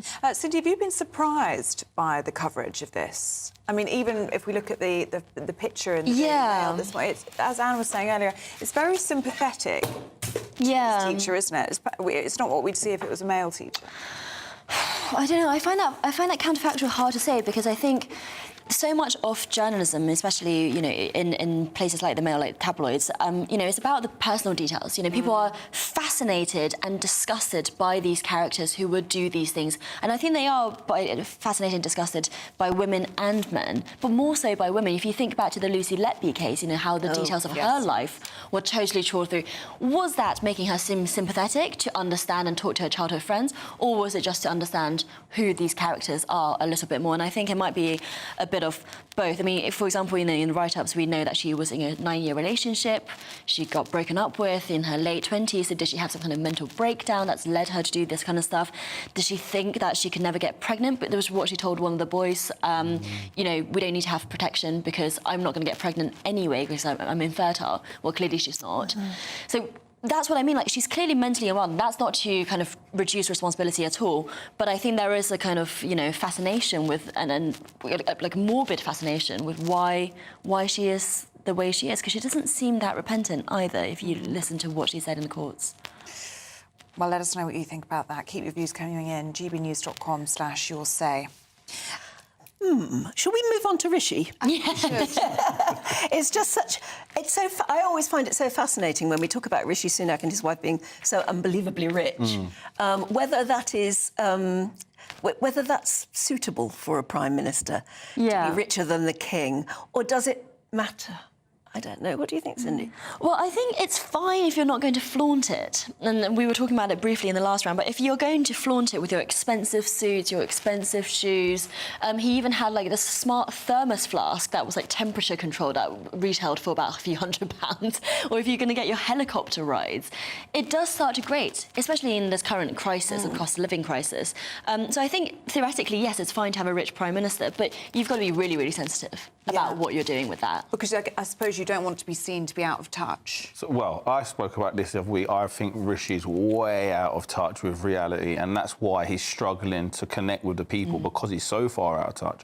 But here's the thing. I actually don't mind him being that rich, but you know what? If you're that rich, why don't you donate 10% of your wealth to the British public? Why don't you put it into services in the British... Put your money where your mouth is. Your money where your mouth is. You're obscenely rich. You're obscenely wealthy. You've got more than anyone could ever imagine in a lifetime. Why don't you put your money where your mouth is if you want to lead this country, and then you pull it around to the most disadvantaged people that need it, into our healthcare system, our housing. I think Prince Harry's put some money where his mouth is in the southwest, and he's building some homes down there. Why don't you do that, Rishi, rather than being a mouthpiece? Would we criticise him if he did?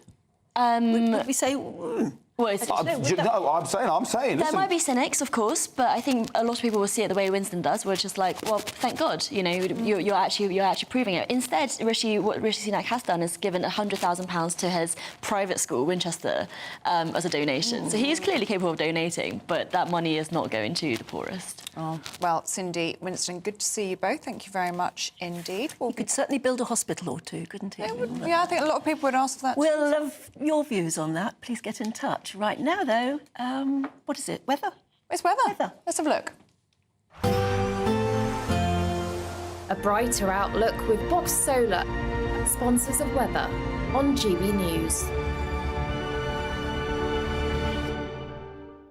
Good morning. Welcome to your latest weather update from the Met Office here on GB News. Bit of a murky start to the weekend for many of us, but most of us will see some warm spells of sunshine today.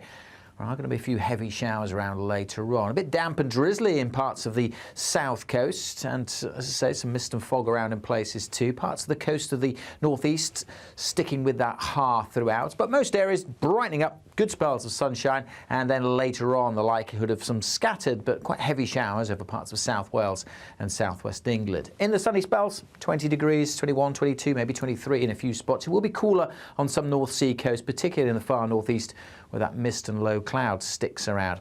And there's the threat of these showers turning quite heavy across Devon, Cornwall, Somerset, parts of South Wales as well. Not everywhere seeing them, but where they do develop, could drop quite a lot of rain in a short space of time. The showers much more scattered further east. A few breaking out too over the hills and mountains of Scotland. And there's that mist and low cloud, that threatening to cling to parts of the coast of the east and the north of Scotland, suppressing the temperatures. But in the sunny spells in the west of Scotland and the south, temperatures again getting over 20 degrees Celsius.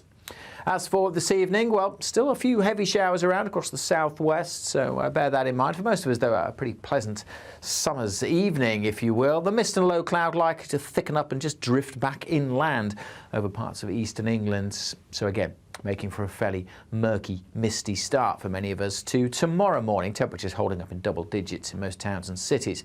On to Sunday, and again, for the vast majority, it's looking like a fine, bright day. Starting grey and murky and misty, but that mist and low clouds should disappear. Still 1 or 2 showers across southwest England and again over the mountains of Scotland. The mist and low cloud will again cling to some eastern coasts, but for the vast majority, again, dry, brightening up, sunny spells developing and feeling warm in that sunshine as well. Goodbye. That warm feeling inside from Boxed Boilers, sponsors of weather on GB News. The next Great British Giveaway winner could be you, with a massive £20,000 in tax-free cash to be won. Imagine how you'd react getting that winning call from us. Oh my God, are you joking? Not a wine, I never won a penny in my life. I don't know what to say. Do you know what? I've never won anything like this in my life. Oh my God. Oh God. Oh, it shocks me. This is amazing. For another chance to win £20,000 in tax-free cash, text PRIZE to 63232. Text costs £2 plus 1 standard network rate message. Or post your name and number to GB05 PO Box 8690 Derby DE1 9TT. UK only. Entrance must be 18 or over. Lines close at 5 p.m. on the 31st of May. Full terms and privacy notice at gbnews.com/win. Please check the closing time if listening or watching on demand. Good luck. Britain's Newsroom. Weekday mornings from 9:30. So, a private members club in London, the Garrick Club, has voted to allow women members for the first time in its history. So it's been around for 193 years. Women were not allowed as members, but they could go in as guests of male members. But there was a vote last night, 60% said time to allow women in on equal terms. We don't really care about being part of a stuffy boys' club, and to join us to talk about this is Georgia Gilhooly. Good morning, Georgia. Do women care about this? Have The Guardian got nothing better to do? Apparently not, considering we have a huge range of domestic and global crises ongoing at the moment. I think, first and foremost, this was a campaign. It's been successful now by and for elites. I believe the chief reporter at The Guardian who spearheaded this was Amelia Gentleman. That's right. And in the initial coverage, she didn't even mention that her father-in-law, I believe, Stanley Johnson, obviously the father of former Prime Minister Boris Johnson, a very influential member of the Tory party. She didn't mention that he was a member, which I find bizarre. It's something that should have gone on that list if it was a list of influential members, which it was. So hang on a minute, who's that? Amelia Gentleman wrote the story in The Guardian. She's married to Joe Johnson, Boris's brother. Boris's brother. And so Stanley is a member of the Garrick, but she omitted that from her piece. Yeah. And I think, you know, the majority of British women won't have even heard of the Garrick Club, nor any sort of private members' clubs in London. It's a very kind of elite inside thing. It's actors, lawyers, writers. Yeah, and I think they absolutely have their place, especially for networking with people in different careers or the same career as you. I think they have their place, holding charity events, that kind of thing, and conferences. We already have members' clubs mixed, and that stuff is still not happening. Just putting men and women together in this one space isn't going to help women in terms of cross-gender networking.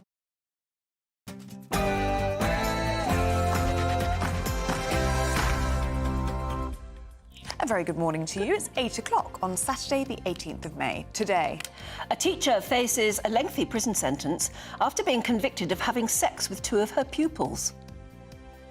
Bodies of 3 people who were kidnapped by Hamas on October the 7th have been found by the Israeli military in Gaza. Labour could introduce rent caps to prevent landlords from raising prices every year. That's only, of course, if they get into number 10. Yes, Rachel Reeves, the Shadow Chancellor, is saying she might allow councils to introduce rent caps. The policy backfired in Scotland. Would it work over here?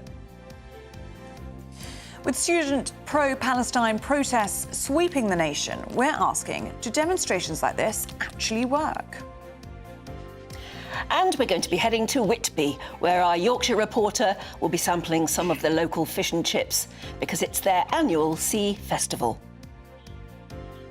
Good morning. It's been billed as the fight of the century. We'll be building up to a massive showdown between Tyson Fury and Alexander Usyk in Riyadh. We'll also be looking ahead to tomorrow's Premier League final day, with Jurgen Klopp saying his Liverpool goodbyes at Anfield, while Manchester United bear down on a fourth successive Premier League title.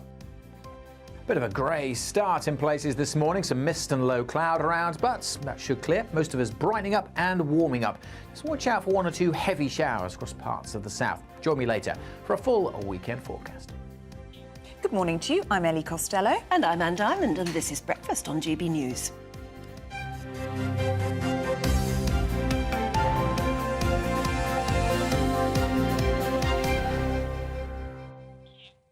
Lots of you getting in touch this morning. We're just talking about Rishi Sunak, who's on the Sunday Times rich list. He's actually richer than the King himself and his wife. But not richer than Paul McCartney, who is a billionaire. Is he at the top of the list? Yes, apparently. He's now our first ever rock billionaire. Oh, good for him. Which makes him richer than nearly everybody.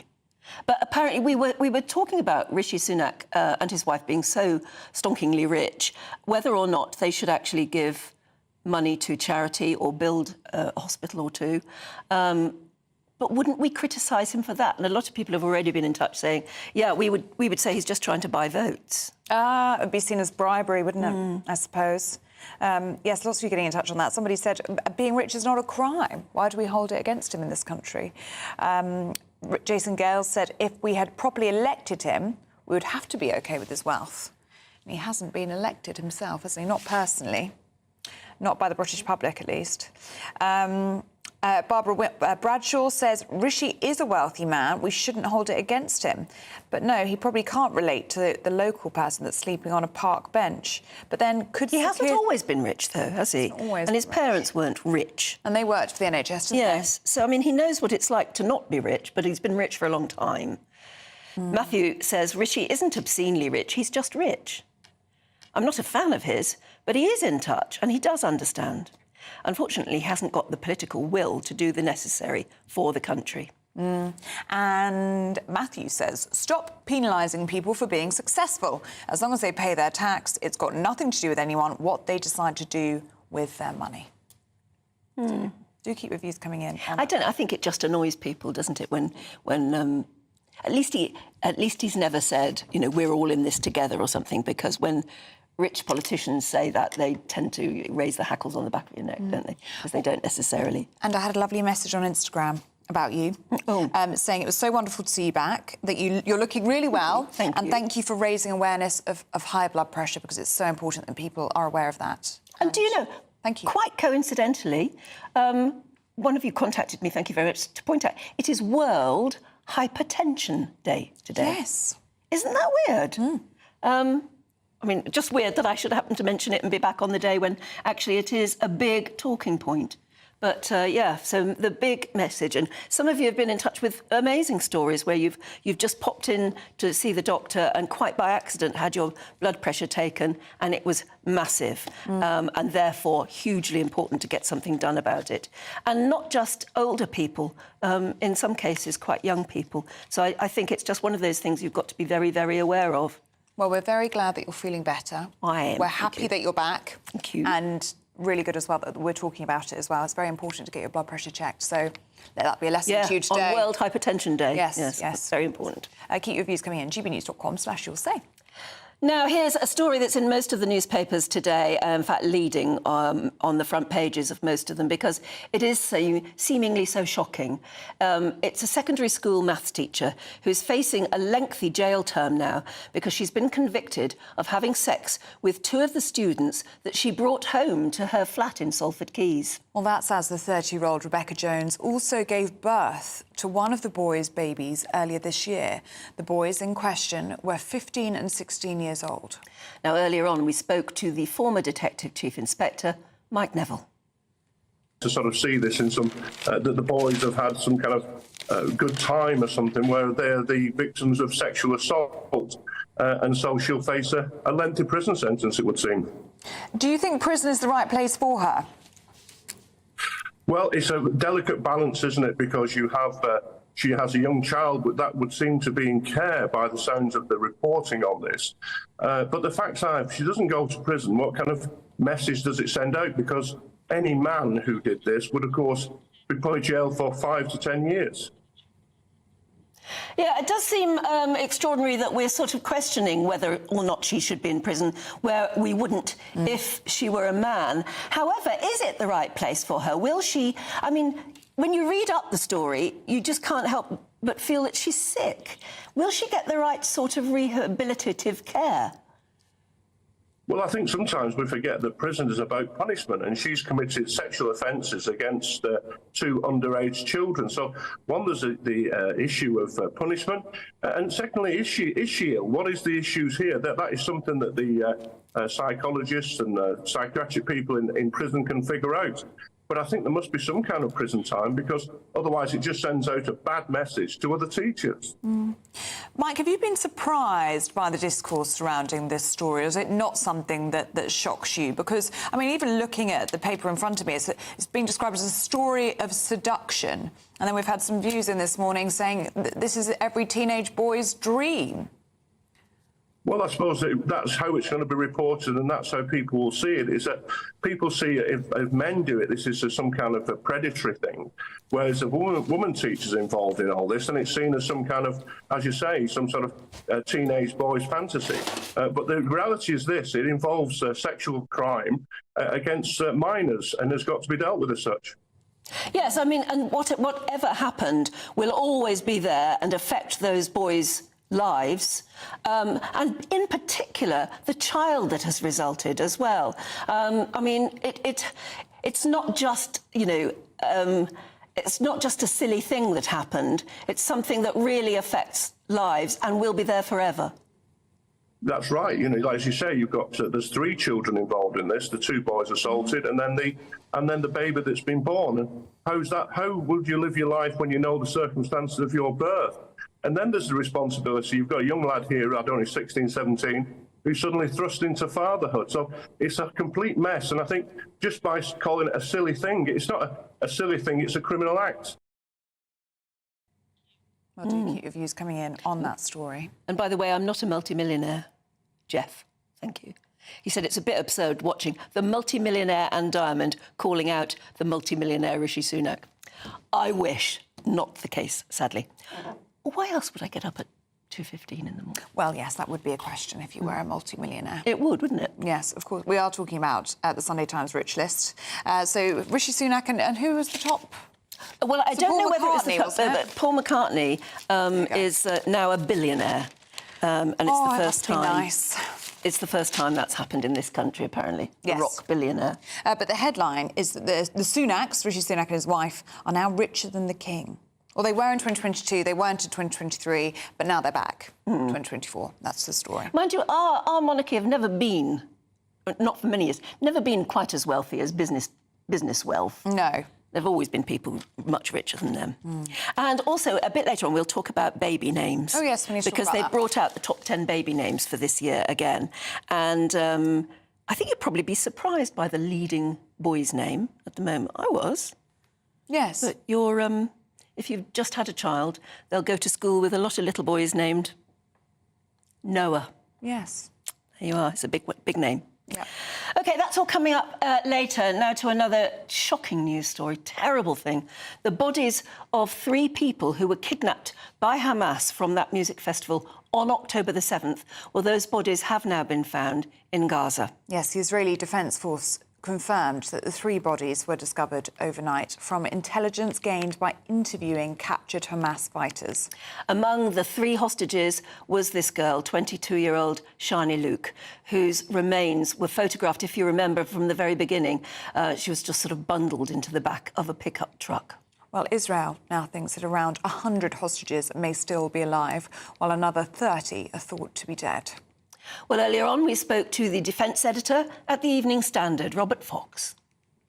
Very peculiar story, because as we know, that bodies of victims of the Nova concert were taken back into Gaza, even though it seems that they were dying or dead, which is the gruesome aspect to this. But it also underlines the fact that the fate of some 40 of the hostages was just simply not known for months. This, of course, will aggravate the tensions between the families of the hostages and the Israeli Prime Minister and his government, and it's a real point of argument now as the controversies about the Israeli military operation continue. What do we know about the IDF's operation in order to get these 3 bodies out of that tunnel? Did they know that they were going in to retrieve bodies, or were they hoping to find hostages alive? I think the latter very much. That's what they're really hoping for, is that they're going to get hostages back alive. Because, sorry, forgive the frog in my throat, which has been bouncing around there for a long time. But what the Israelis had realized was that they had to do probing reconnaissance operations to find the hostages. We know that the intelligence has been pretty good in that they've known the whereabouts of quite a number of them. But as I said, that it was always around 40, and it's now around 30 that they don't know where they are. And sadly, they don't seem to know whether they're alive at all. So the figure is coming down, as you rightly announced. They thought there were about 132 hostages still there. They're now saying about 100. And meanwhile, the military operation gets in a way ever more complex, because in recent weeks, we've been focusing on getting into Rafah in the south, up against the Egyptian border, where they think the mass of, and it's several thousand, quite a number of Hamas fighters are, including very possibly Sinwar, the leadership. But then they've had to go back into the north again, where the Hamas has started fighting it again. So it's a very elusive, very fluid guerrilla force that they're fighting. And there has been a terrific destruction in Jabalia, which had been really badly hit. That's right in the north of the Strip. And I've just been looking at pictures of it just again. And it's all but devastated. There's almost nothing standing there in parts of Jabalia. And I think that this will go on for quite some time. And sadly, it does look as though it's going to go on for a long, long time, because you can't see an end to it. You can't see how it's going to work out. That's the terrible sadness of it. It really is. That was Robert Fox speaking to us a little bit earlier on in the programme. Now, 13 minutes past 8, should we look at some politics? Yes. Because Labour are looking to introduce rent controls on private landlords if they win power at the next general election. The Shadow Chancellor, Rachel Reeves, is known to be a fan of the idea. Now, if it happened, it would allow councils to prevent landlords raising rents above a set amount every year. But apparently they've trialled it in Scotland and found that it reduced the supply of housing, and it actually forced up new rents. Well, joining us now, it's our GB News political correspondent, Olivia Utley. Very good to see you this morning, Olivia. And if it backfired so much in Scotland, why would the Labour Party be thinking about bringing it in here? Well, I think that's a very good question. I mean, obviously, in theory, you can see the appeal of rent controls. Rent is skyrocketing in places like London, Birmingham, Manchester, all of our big cities. And it's widely believed to be unfair that those who can afford to get a deposit on a house are then able to pay off their mortgage, while anyone renting is sort of paying off someone else's mortgage. But, as you say, Ellie, I mean, this idea has massively backfired in Scotland. The problem is that when you introduce rent controls, you end up with landlords fleeing the market. Already there's a danger of landlords fleeing the market because of Michael Gove's renters reform bill. Essentially, if you make things more difficult for landlords, they will just bow out, find another way to make their money. That means that those houses go on the market, but unfortunately, renters will still not be able to buy them because probably they won't have the deposit. So you end up in a situation where the supply of rentable houses is reduced, and you've got exactly the same number of people renting. Now, in reality, how this has worked out in Scotland is in Glasgow and Edinburgh, rent has increased by over 10% in the last couple of years, while in London, although it's high, it's only around 8.6%. So, of course, there is a danger that exactly the same thing could happen if it was introduced over here. I should just say that Rachel Reeves and the Labour Shadow Cabinet have made clear that this is not national Labour policy. They are not saying that they would introduce rent controls across the whole country if they come into power. Rachel Reeves has just not ruled out saying that she would allow individual councils across the country to impose rent controls if they wish to do so, which is very different. And there are Labour politicians today making the point that this is not a Labour Party policy. So I don't think we should go too far with this. But it does sound like something that Rachel Reeves herself is quite keen on. And obviously there could be huge ramifications. Well, they're certainly going to have to tackle the problem of housing, especially if they do get in. Thanks very much indeed, Olivia. Good to see you. 16 minutes past 8 already. Shall we find out what the weather has in store for us today? Here's Alex Deakin. A brighter outlook with Box Solar, sponsors of weather on GB News. Good morning. Welcome to your latest weather update from the Met Office here on GB News. Bit of a murky start to the weekend for many of us, but most of us will see some warm spells of sunshine today. There are going to be a few heavy showers around later on. A bit damp and drizzly in parts of the south coast, and as I say, some mist and fog around in places too. Parts of the coast of the northeast sticking with that ha throughout, but most areas brightening up, good spells of sunshine, and then later on the likelihood of some scattered but quite heavy showers over parts of South Wales and southwest England. In the sunny spells, 20 degrees, 21, 22, maybe 23 in a few spots. It will be cooler on some North Sea coast, particularly in the far northeast, where that mist and low cloud sticks around. And there's the threat of these showers turning quite heavy across Devon, Cornwall, Somerset, parts of South Wales as well. Not everywhere seeing them, but where they do develop, could drop quite a lot of rain in a short space of time. The showers much more scattered further east. A few breaking out too over the hills and mountains of Scotland. And there's that mist and low cloud, that ha, threatening to cling to parts of the coast of the east and the north of Scotland, suppressing the temperatures. But in the sunny spells in the west of Scotland and the south, temperatures again getting over 20 degrees Celsius.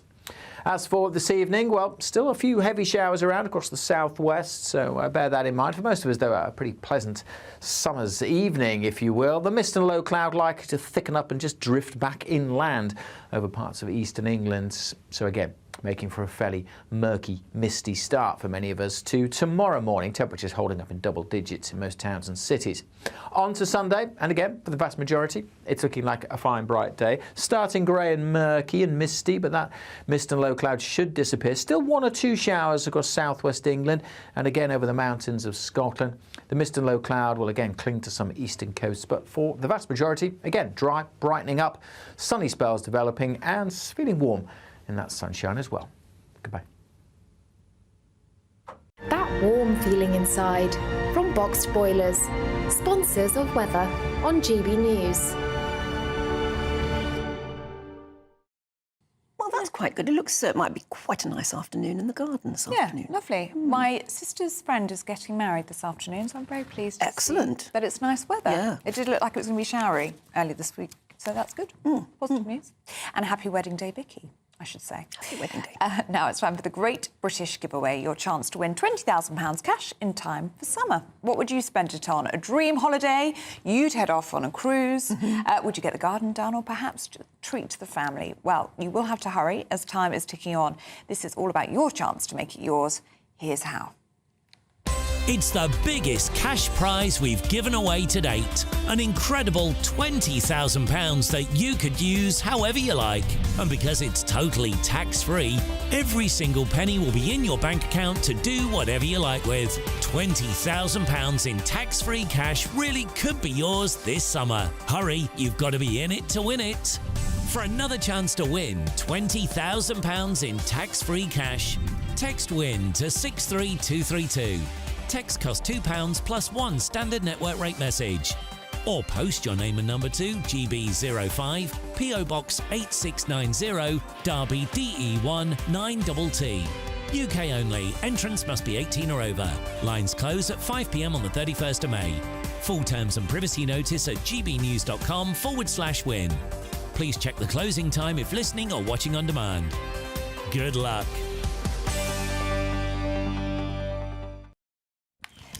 still to come. We're going to be heading to Whitby, where the Fish and Chips Festival is kicking off. Yes, I said that correctly. It is about ships and the sea, apparently. Yeah, but I bet it tastes good. I bet it does. And Anna Riley's got the best job in the business today because she's going to be trying all the fish and chips. So do stay tuned for that.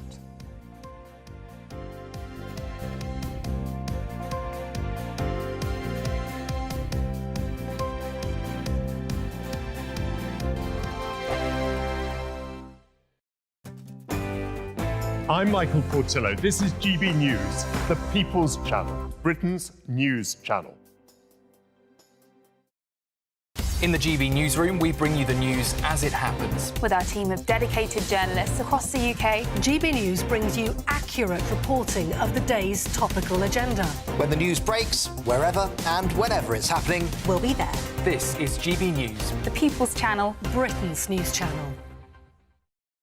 Sir Jacob Rees-Mogg's State of the Nation, Monday to Thursday from 8 p.m. This is not the time for Panglossian spin. Last week's election results were a thumping defeat for the Tories and a warning of what is likely to follow at a general election. Although Labour under Keir Starmer is not as popular as New Labour under Blair, the electorate is wary of a Conservative Party that has no vision. All they seem to offer is an arguably competent management of the status quo, which the Labour Party seeks to mimic. Yet the status quo is not good enough. Public services are not of a satisfactory standard at the moment. HMRC cannot be bothered to answer the telephone and sets response targets that it doesn't meet. Minor motoring infringements lead to driving bans. Unnecessary checks on safe food from the EU will push up prices and stop some goods coming in. The government seems set on managing for the concerns of the manager, not for the voters. This needs to change. The little inconveniences of life must be removed and officialdom must work for the citizen, not the other way round. Legal migration needs to be reduced further as it harms the standard of living of the poorest the most. It can be brought down by ministerial action and does not need primary legislation. Illegal migration must be dealt with more promptly and flights to Rwanda need to become a reality. The war on the motorist must stop. 20 mph speed limits removed as even the Welsh Government has realised they are useless and annoying. And the power of councils to fine for trivial infringements must go. These little routes just make people's lives a little bit more difficult. Green policies that make us cold and poor need to be suspended. Surcharges on electricity ought to fall on the state, not on the consumer or business, making us less competitive. And the ambition for net zero should be delayed until there's affordable technology or other countries begin to catch up. Trust the people is a better slogan than coalition of chaos.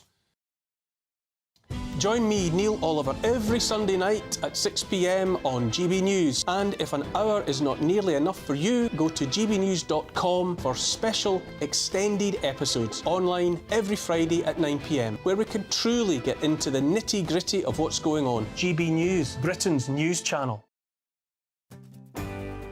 I'm Nana Acquia. This is GB News, Britain's news channel.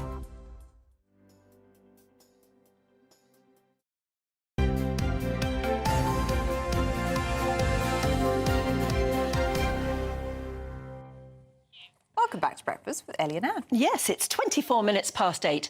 Now, if you're in the northeast this weekend, go to Whitby for their Fish and Chips Festival. Actually, it's not chips, it's fish and chips, isn't it? Yes, it's confusing, yes. It's a sea festival celebrating the town's rich fishing heritage. And the woman who's got the best job in the business today is our very own Yorkshire and Humber reporter, Anna Riley, who is there for us this morning. Morning to you, Anna. Good morning, Ellie and Anne. Yes, here in Whitby, where it's very atmospheric. We've got the fog coming in. It almost takes us back to Bram Stoker's Dracula. That was the inspiration Whitby was for him to write that novel. And it does feel like that today, but we're hoping the sun is going to come out a little bit later for the Fish and Chips Festival. It's on all weekend. It's a free event that's been run by North Yorkshire Council with the aim of boosting tourism in the area area, and also showcasing the maritime heritage of Whitby, as well as local businesses and the food as well, the fish and chips and other amazing seafood that's made here. I'm joined by Paul Gilroy, the man that knows all about food, because he's the head chef at the Magpie Cafe, a very well-known restaurant and eating spot here in Whitby. Paul, just tell us a little bit about this event and what your role is going to be this weekend. Well, it's a free event for everyone to come to. Like you said, it's to celebrate Whitby's heritage, fishing heritage, what we have in the past, but then also what we're still doing now, to showcase things that's happening still in the town. My involvement is I'm doing cooking demonstrations in the cookery tent, but then I'll also be in the fishcraft tent, where we have a huge fish display. We'll be taking fish off there, filleting it, I'll be cooking it up, giving samples out for people to try. And then, as I say, the fish display is everything that's gone beyond there is caught in UK waters. So it's a highlight, what we've got round our shores, and to get people to come and try it and you know, embrace fish and love fish, because it's gorgeous. It really is, and keeping it local. Obviously, Whitby was first known for whaling, wasn't it? Then it moved a lot of coal around. Yes. It's known for shipbuilding, and as well as catching fish, it's now known for its hatcheries, isn't it? And its shellfish. Yeah, that's right. Yeah, I mean, again, Whitby was one of the main ports for whitefish at one point, but obviously things change. The whitefish has moved on further north, so yeah, the fishermen have diversified now, and it's more crab and lobster, scallops, things like that. So yeah, you diversify. You go with what there is there, and it's working. You know, with the third biggest shellfish port in the country. So yeah, long may it continue. And fish and chips, staple British meal, one that we all love. There's always that debate, though, isn't there, between cod and haddock? Do you, as a chef, have a preference? Yeah, I would probably go on to the haddock, I think. It has just a little bit more flavour. Yeah, but both are good. Yeah, you know, you can't beat a plate of fish and chips. It's just, yeah, gorgeous. And do you think it does taste better when it's caught so locally as well? Yeah, I mean, yeah, it is. I mean, like I said, unfortunately, though, a lot of the fish nowadays, it doesn't come from Whitby. It's, you know, we get a lot of ours from Peterhead, but it's fresh, it's good. Being by the seaside makes a difference as well anyway. You get that sea air, so you get that saltiness in the air, which adds to the flavour of the fish and chips. So, yeah, why not? Why not? Thank you so much, Paul. So we're going to be at this festival throughout the day. You'll see some of the delicious fish and chips on offer, as well as all the other fish and seafood here. Music's going to be happening. There's local businesses selling their crafts. It's going to be a fantastic weekend, and let's hope the sun comes out soon. Well, let's hope so. It sounds wonderful, Anna Riley. And atmospheric is a great word, isn't it? You don't necessarily need sunshine, though, for fish and chips, do you? You're so right. And we've lost our fish and chip shop in our village. No. There are rumours it's coming back. I hope so, because it's a real loss, because they knew how to do it properly. Them? And up in Whitby, they know how to do it properly. Yeah, you kind of have to be on the beach, don't you? And that you have to be outdoorsy, don't you? Yeah. Yeah, the salty air. And just handling the fish and chips has to almost burn your fingers, doesn't it? Oh, I know. It makes me hungry. This is the problem. Brilliant. We do these stories, then I go home and all I want is fish and chips. And I usually end up eating them all the time. Yeah. And I have a lovely fish and chip at the bottom of my road, which is a real danger. Very dangerous. There all the time. Well, ours was in the village. It was just too tempting. It's a big loss. Yeah. And when you knew that it was time for a fry-up, it was very tempting to just pop over the road. But it's not there at the moment. Anyway, we'll move on to other more important subjects at the moment. It's heading very quickly towards 8:30. Let me ask you this serious question. Are we in the end times for impartial news coverage? Because there's this boss at the BBC who said that news that tells all sides of a story is increasingly offending audiences. Yes, well, another BBC boss has said that people are increasingly stuck in echo chambers where they only hear and read views that already align with their own beliefs. Well, joining us now is journalist and co-director of Compassion in Politics, Jennifer Nadell. Is it Nadell? Nadell, right. I sort of can't quite get what they're trying to get at, these various BBC bosses. I mean, impartiality is something that I believe very strongly in, don't you? Absolutely. As you know, in my reporting days, that's what our job is, to try and find out what the facts are. There are plenty of other outlets where you get opinions, you know, whether it's The Spectator or whether it's The New Statesman. You can take the facts and then opine about them or examine them from an ideological perspective. But the facts themselves are really important. They're fundamental in a democracy. If we don't have basic information about how policies are working, how the NHS is working, all of these issues, we cannot make the basic decision about how to cast our votes. So truth, honesty and factual accuracy are really basic to how we all live. You know, I just met Winston the plumber. Lovely guy. But how on earth can you be a plumber if you don't believe that there are factual causes to what you're trying to fix? And it's exactly the same in the political space and in the other spaces that we as journalists operate. We have to be able to find out what's happening, why it's happening, and we have to tell the public the truth, and then they can make their own decision. So what do you make then of the BBC boss who says that he's finding people are being offended by hearing the other side to a story, the opposite of their belief? Where do you think that has come from? Do you think it's perhaps social media, where we are creating our own echo chambers? We follow people who think the same thing as us and vice versa. And then that's perhaps why people are then getting offended when they switch on a news channel and they hear the opposite. I think you're absolutely right, because obviously the way we consume news has changed, and a lot of us choose, we subscribe, as Deborah Turness, who is the BBC boss said, we subscribe to certain news channels, the algorithms then come into play. So we tend to hear what we want to hear, and that reinforces any prejudice or bias that we might have. And then when that collides with the facts, with the reality of perhaps what's happening on the ground, say, in the Middle East, then that's really problematic, because do we believe what we ourselves think we know, or do we believe what the BBC or any other broadcaster or news station is telling us? So there's a collision then between what we think we know and what the facts are. And part of the problem is that the same standards of journalism don't apply online. You know, there is no duty to try and be impartial. There is no duty to try and convey the truth. And I just kind of wanted to broaden it out, because what's happening in journalism is also what's been happening in politics. The truth has kind of slid out of the Well, the very word truth is under fire, isn't it? Because nowadays you have your truth and her truth. And it's as though the two things were, you know, who was it? Who said, was it Meghan? Meghan Markle. In the Oprah Winfrey interview, actually said, well, that's my truth. But you can't have my truth. Truth is truth, isn't it? Or are we now living in a society where you can interpret truth? Absolutely, and I think what people are doing is they're using the word truth when they really mean perspective or lived experience, possibly.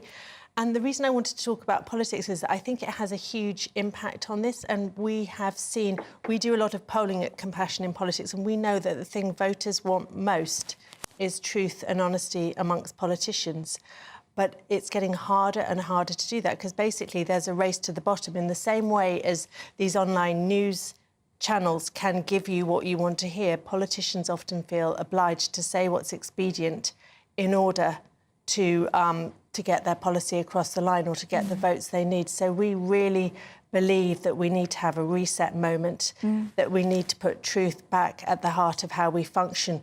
And we would actually introduce regulations to ensure that there are consequences if politicians deliberately deceive voters, and I think the same consequences would be really useful across the board. Just very, very briefly, if you would, because we're out of time already, but when you talk about compassion in politics, is that because you perceive a cruelty in politics now, and maybe a growing cruelty?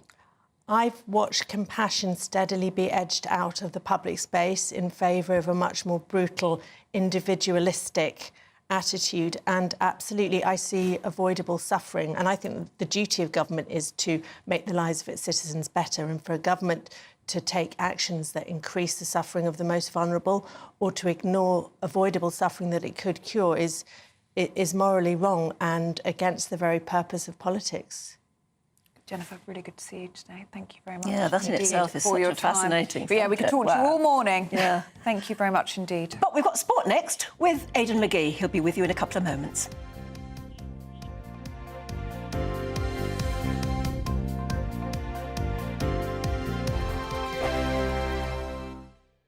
GB News is Britain's election channel. And when the big stories break, we're tackling them on Britain's newsroom. When we disagree, and we disagree a lot, it's even livelier than normal. We don't disagree that much. We do.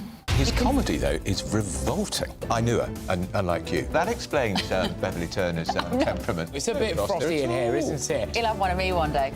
For dartball practice. Britain's newsroom on GB News. Weekdays, 9:30 a.m. GB News, the People's Channel, Britain's news channel.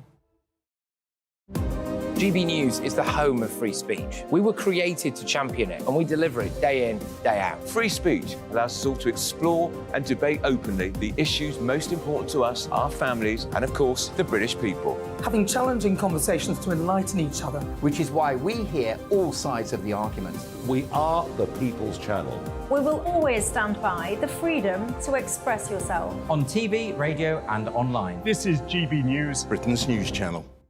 Dubes & Co. Weekdays from 6 p.m. Organisations, plural, because there's loads of people doing this, that organisations are charging schools to be part of this odd league table about who's trying to outdo who when it comes to who is more trans inclusive with the kids than the next person. There's something that makes me uneasy about this. Supposing a child comes home and says, you think, oh, I've done well today.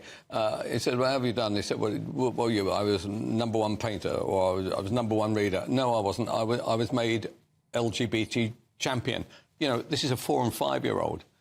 Look, I can understand this, actually, as we develop into the secondary school. I can understand more debates taking place. I cannot understand why we have to thrust it at young children. And I think if you ask the parents, they'd be hostile to it. And what about the role the teacher has to play in all this? Society has been one way, the pendulum is swinging the other way, and they're pushing it very far in order to kind of proliferate change. And this is probably the toughest period in that evolutionary process, because the LGBTQ plus community is saying that you've got to really rage against the machine to get people to listen. Because put it like this now, even this conversation, the whole country is listening, the whole world is listening. These are the kinds of eyeballs and ears they haven't had before. And there's going to be friction. There's going to be a locking of heads in the process to getting to a point where you establish a new equilibrium where they feel more incorporated. Like I've said, the greatest force of allies that the LGBTQ plus community has always had is heterosexual women. What you're moving towards now is doing things that is beginning to turn them from allies into people who feel that, oh, for you to thrive, I'm being deprived, and that's a problem. When they realise you're alienating allies, they will understand you've got to recalibrate to have that kind of understanding between both parties.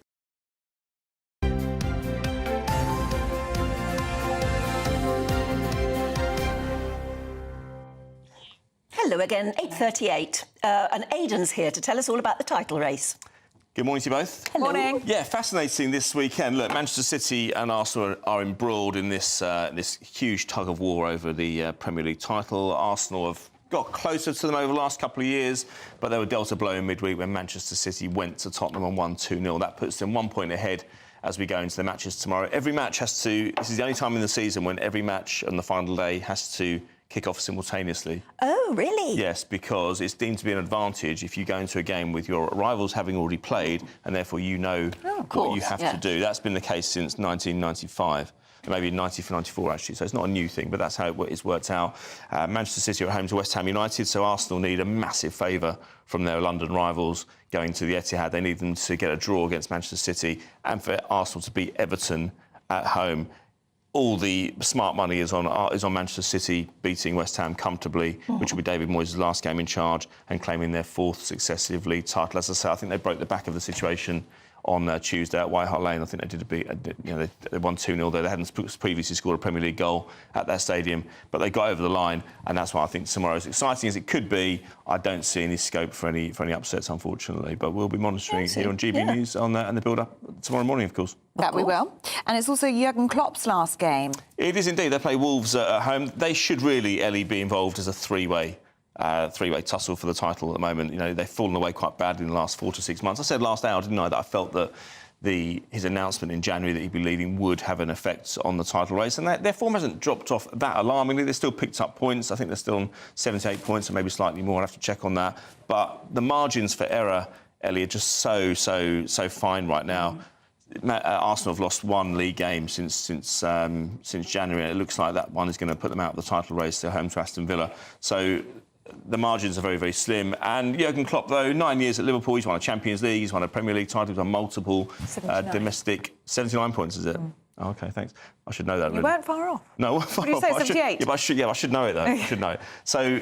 Look, he's had a very successful 9 years. He's been up against Manchester City, who are a juggernaut of a football club right now, although they still have the 115 charges hanging over their head in terms of whether they won these titles in just fashion, and that will be borne out. Well, we'll know the result of that sometime in the next few months, we would think. But it's going to be exciting tomorrow, at least. And then, of course, the boxing is exciting too. Yeah, That's midnight tonight? The dust up in the desert. Well, it's not... Yes, we think it... My estimate would be midnight. OK. My estimate would be midnight. So late! But it depends on the undercard, it depends how things overrun.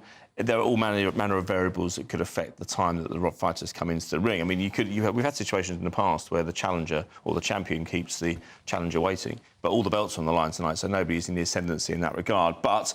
all eyes will be on Tyson Fury's cut, whether it's healed properly. He said no problem whatsoever. It'll be interesting to see what the stance is, because if he goes in the ring looking to protect it, then you'll know that he's still vulnerable and he's worried about it, and that could play into Usyk's hands, although I do believe, and I said it in the last couple of hours, I said that Fury will win, but on a split decision. I think it's going to be that close, because Usyk is highly skilled and he's unbeaten, whereas Fury is also unbeaten but has a draw against his name. And they're two massive blokes, aren't they? Yeah, they are. This is heavyweight boxing, but Usyk is the heaviest he's been in his career, 16 stone 6. He's 6'3". Fury at 6'9". He's 18 stone 7. That, interestingly, is the lightest he's been in 4 years. They've kind of met each other somewhere in the middle, but still Fury has the edge in terms of reach and in terms of a significant height advantage, and just over 2 stone in weight as well. But we saw how easily Usyk dispatched Anthony Joshua, a very big guy as well, 6'6", similar kind of range as Fury, and he dispatched him very easily with just purely by skill, I have to say, and movement, and that could be what does for Fury. You're going to stay up all night watching it? I have to. It's my job. Yeah, You'll have to, and he'll be telling us all about it tomorrow morning, won't you? Just give me a nudge if I fall asleep tomorrow morning. Yeah. We'll forgive you if you are falling asleep. Thank you very much, Shayden. Cheers. Do stick with us. We're going to be going through the papers next with Cindy Yu and Winston Davis.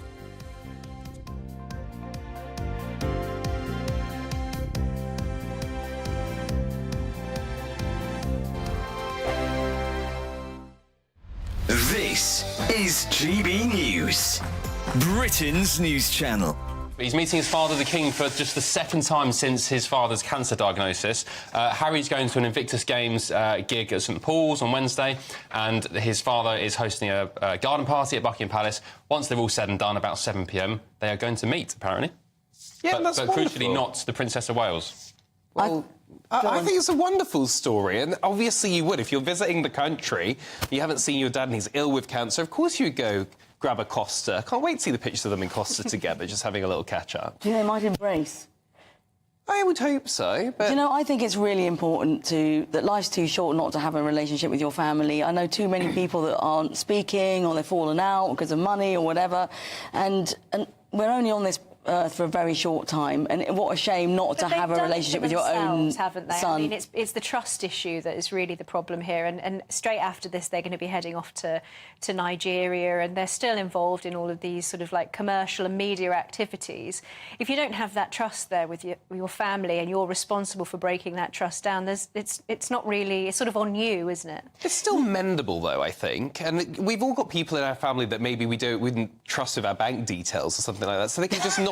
You know, Charles shouldn't be going to Harry, guess what, you can't tell anyone. He's like, that's not what they're going to talk about, are they? They're not going to tell him anything. The King is his father, but it's different, isn't it, if it's your brother, it's your sibling, whereas a father's probably perhaps more likely to be forgiving and to be wanting to sort of reunite. Do you think maybe it's going to be harder for him to mend that relationship with William and Catherine? I think it's really, really hard. I mean, I can't see how they... But they need to get in a room together. They need to speak. The only way that you are going to break down barriers when it comes to relationships is by facing it and speaking about it. You say life's too short, but some would say, well, that's a perfect reason not to tolerate any nonsense. I'm Patrick Christys. Every weeknight from 9, I bring you 2 hours of unmissable, explosive debate and headline-grabbing interviews. What impact has that had? We got death threats and the bomb threats on. Our job is to do what's in the best interest of our country. You made my argument for me. My guest and I tackle the issues that really matter, with a sharp take on every story. I'm hearing it up and down the country. That was a beginning, not an end. Patrick Christys tonight from 9 p.m. only on GB News, Britain's news channel. Are the newspapers getting you down? My wife didn't divorce me that month. Struggling to separate the wheat from the chaff? I know that it's a bit of a circus at the best of times. Well, don't worry. Headliners has got you covered. We'll take the burden of reading the day's news, and if we get depressed, who cares? It's an occupational hazard, frankly. That's Headliners on GB News from 11 p.m. till midnight, and the following morning, 5 till 6 a.m. on GB News, the comedy channel. Nah, just kidding. Britain's news channel.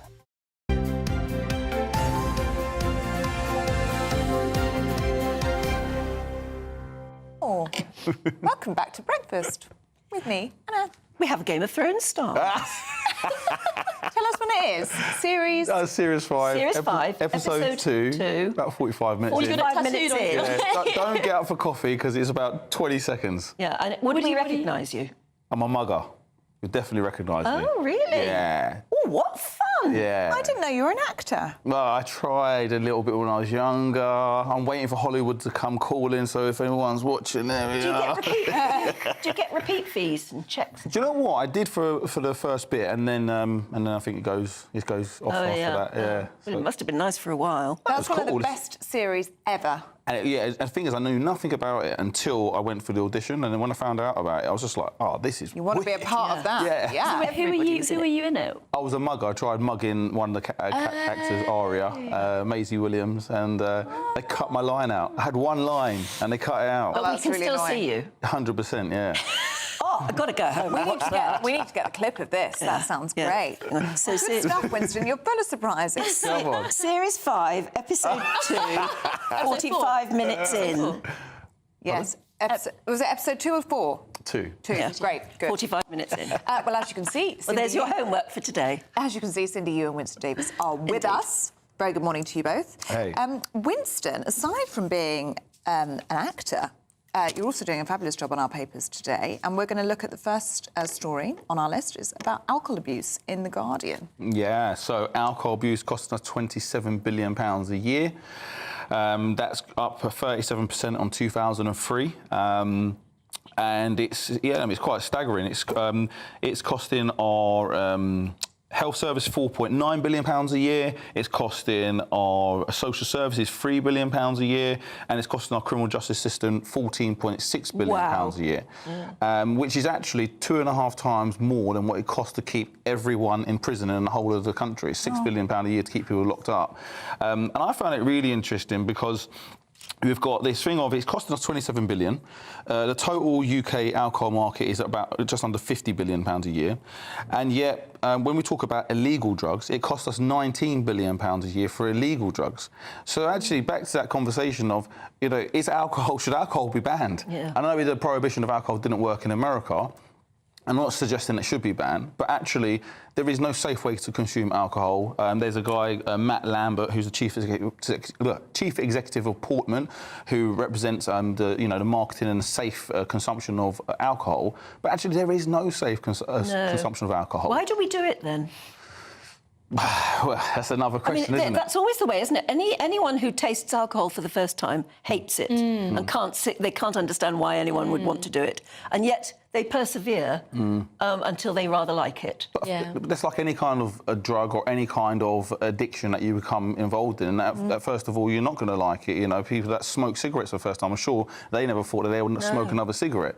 But actually, then when we normalise it, as we have over the centuries, and saying alcohol is an OK thing to do in this country, well, people do it, and you grow up with it. You grow up as I remember being probably 8 or 9 and seeing people drunk. You think, oh, that's funny. You're into a pub or and then you have your first sip of it, and you're like, so. Well, it's so much part of our culture as well, isn't it? Absolutely. And I think the Brits have a pretty, particularly I don't want to say bad seems to be value laden, but particularly serious drinking culture, let's put it that way. You know, if you go around the world, look at the way that other people drink, it's often with food, you know, but our pub culture, you know, we should be protecting our pubs and all that, but our pub culture is such that people are drinking without eating and like binge drinking when they're out on night out. Although that's changed as well, haven't they? Because a lot of experts say if only people drank more at pubs and not so much at home. Oh, yeah, because at least true, at pubs you have drinking. people around you, and you have the publican, the landlord, who will actually keep an eye on you, or something like that.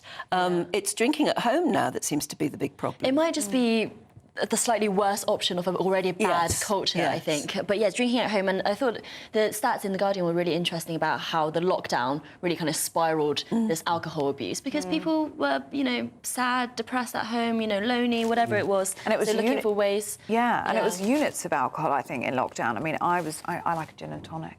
And I was partial to what I thought was, and I know my mum was doing the same actually, what I thought was 1 unit or one shot. So I was probably pouring myself quadruples in lockdown. Yes, that's true. When you drink at home, much more generous with your... Yes, you're much more generous. Which is a worry. So I wouldn't want to go down the route of banning alcohol. I do also like a drink, but I think it's about this culture of, if people say I don't drink, or I'd rather not have a drink, or people at university, there's still such a hazing culture about young people going to university who don't drink, and you know, we kind of like to laugh at them a bit, you know, the dry freshers and that kind of stuff. But actually, you know what? Maybe it's okay. Let them be, because frankly, they're going to be healthier than the drinkers who are. That is a growing trend, though, isn't it? People who just are teetotal, who just don't drink at all, and there's this sober curious trend now. Have you heard about that? Sober curious. Yeah, where people are just going like a bit damp. Not entirely dry, but just... No, but it's a dabbling in not drinking. But it's a good thing. Like I said, there's no safe way to consume alcohol. So if people... Do you drink? Occasionally, and I never get drunk. You're sober curious. Yeah, no, I never get drunk. I, as a youngster, I used to get smashed. And it's like, as I've grown up, I was like, nah, I can't be doing that. And I used to get in a lot of trouble for it. And it's like, actually, I think that really we want to be looking at what's causing it, what's the reasons why people are drinking more. You talk about COVID, and we talk about, this is, you know, the cost to the economy has gone up 37% in the last 20 years. Why is that? You know, why are people drinking more? Why is there more crime associated? Why are there more problems? You know, what's happened in the last 20 years? Apart from 14 years of a different government, what's happened in the last 20 years that's caused people to think it's, you know, either okay to drink more or turn to drink as a comfort or some way to get out of this nightmare that we seem to be living in? Well, we've got 2 minutes left on papers. I don't know how all of that's been eaten up. But do you want to talk about caterpillars or OnlyFans, Anne? OnlyFans, let's go, Cindy. Let's go OnlyFans with Cindy. The OnlyFans story is quite fun. It's not. Okay. It's not weird. Tell us about this then. So these are Team GB divers. You know, think of the likes of Tom Daley, but not specifically Tom Daley, but his teammates, are having to fund their Olympic dreams through OnlyFans. And OnlyFans is this kind of app which is obviously subscription only, and basically you're paying a certain amount of money to people you follow. Most of it is being used for porn, but I don't think these Team GB divers. Well, I hope not. But there are some sexy pictures, let's put it that way. Oh, how do you feel about that? I think it's kind of, to each their own. And also, is it professional? So actually, the Team GB have said that they don't mind. You know, if the divers are not getting enough money outside of competitions, then, you know, supplement it, you know, if it's a legal and safe way of doing it, and it's all consensual. Winston? Sort of, they're going to possibly put themselves in murky waters here. You know, if Are you on OnlyFans as well, Winston? No, sorry. If they went off and they had another career after their swimming, and they were in a position of responsibility, or they were looking after vulnerable people, it may come back on them. You know, if they start flashing up photos of them, their bums out, or whatever else they're doing, that might not be appropriate and might limit them down the line. Yeah, I don't think it's appropriate. It's a good word, that. Let us know what you make of that one, gbnews.com/your say. Cindy, Winston, really good to see you today. Thank you very much indeed. Pleasure. Really good to see you. Time to catch up with the weather. Here it is. A brighter outlook with Box Solar, sponsors of weather on GB News. Good morning. Welcome to your latest weather update from the Met Office here on GB News. Bit of a murky start to the weekend for many of us, but most of us will see some warm spells of sunshine today.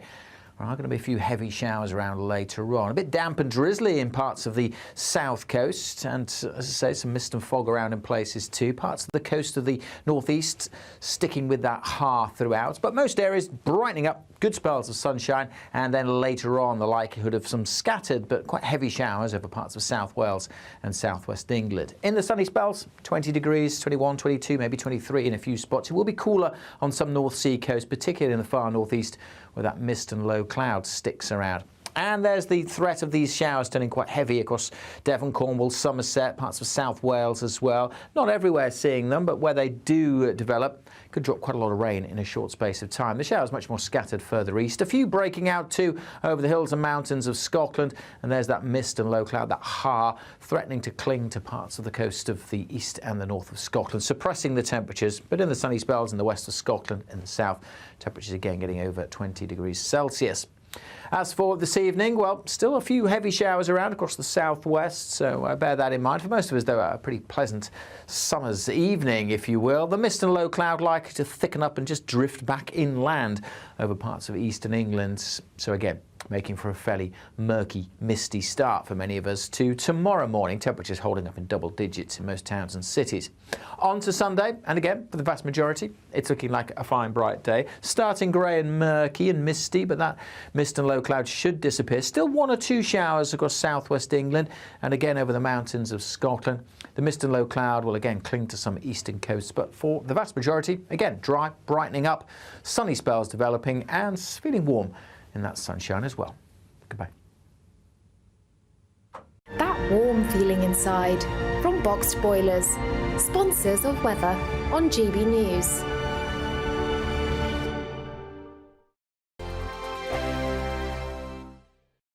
It's the biggest cash prize we've given away to date. An incredible £20,000 that you could use however you like.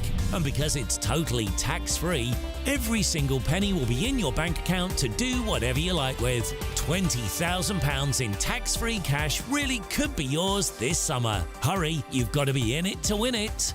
For another chance to win £20,000 in tax-free cash, text PRIZE to 63232. Text costs £2 plus 1 standard network rate message. Or post your name and number to GB05, PO Box 8690, Derby DE1 9TT. UK only. Entrance must be 18 or over. Lines close at 5 p.m. on the 31st of May. Full terms and privacy notice at gbnews.com/win. Please check the closing time if listening or watching on demand. Good luck. This is GB News, Britain's news channel. So Meghan's launched her new lifestyle range, starting with jams. It's called American Riviera Orchard. Apparently, it's been made from organic fruits grown in Meghan and Harry's Montecito gardens. If we can believe it, I reserve an air of scepticism. But she sent out 50 jars of this jam to influencers and celebrity friends in the hope of trying to boost some sales to her product. But it's ended up winning for King Charles because fans have gone to Highgrove website and King Charles's jam has sold out. So hang on, why did they go? Has gone through the roof. Why did for they him. go to the Highgrove website? Well, I think it's a bit of a blow against Meghan because they're saying we don't want your jam. We're going to go and get the king. So it just shows how popular the king is. This is what she's always wanted. Her dream has been to be like this Gwyneth Paltrow style lifestyle guru. She's always loved Gwyneth's website Goop. When she set up the TIG, which was her website when she was still in Suits as a working actress, that was the brand, the style of brand that she was going for, was this Gwyneth style, New York elite, very princessy. So this is her chance now by trying to cash in on her royal title because she is now a duchess, so she's using that to try and elevate her brand. And she's really now trying to carve out herself as this new Martha Stewart. And she's coming out with the cooking show as well on Netflix. She's coming out with the cooking show, and I mean, to be fair to Meghan, she has always tried to say that she's into healthy eating, organic food, cooking, but I don't see this being a success. It just will not happen for her because she's just burnt too many bridges. People just don't believe in her brand. They don't think she's authentic. So, are you an actress? Are you a guru? Yeah. Are you a duchess? Are you a philanthropist? Who are you, Meghan? Who actually are you? Yeah. This is what we're asking. Yeah. I don't think anyone knows. I don't think Meghan really knows who she is.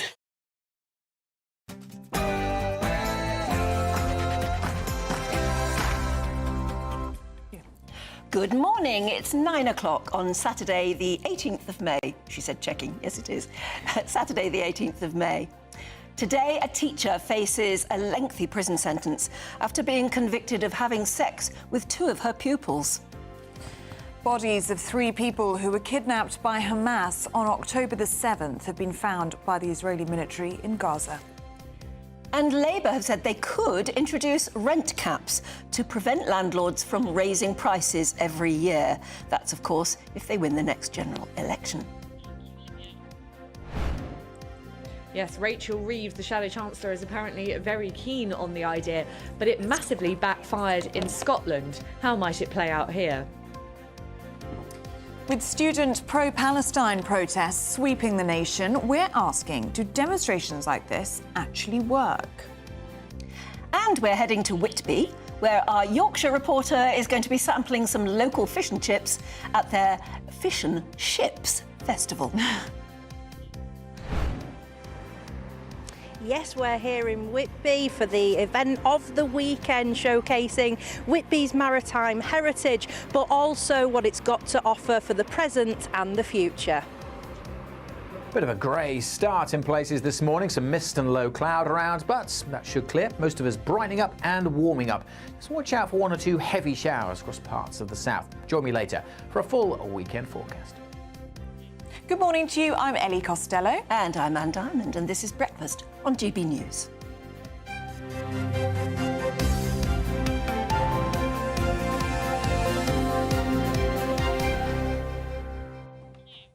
Now, all morning I've been threatening to tell you what are the top 10 baby names of last year, I suppose. Because, yes, that's right, the ONS has been... the Office for National Statistics has been looking at this.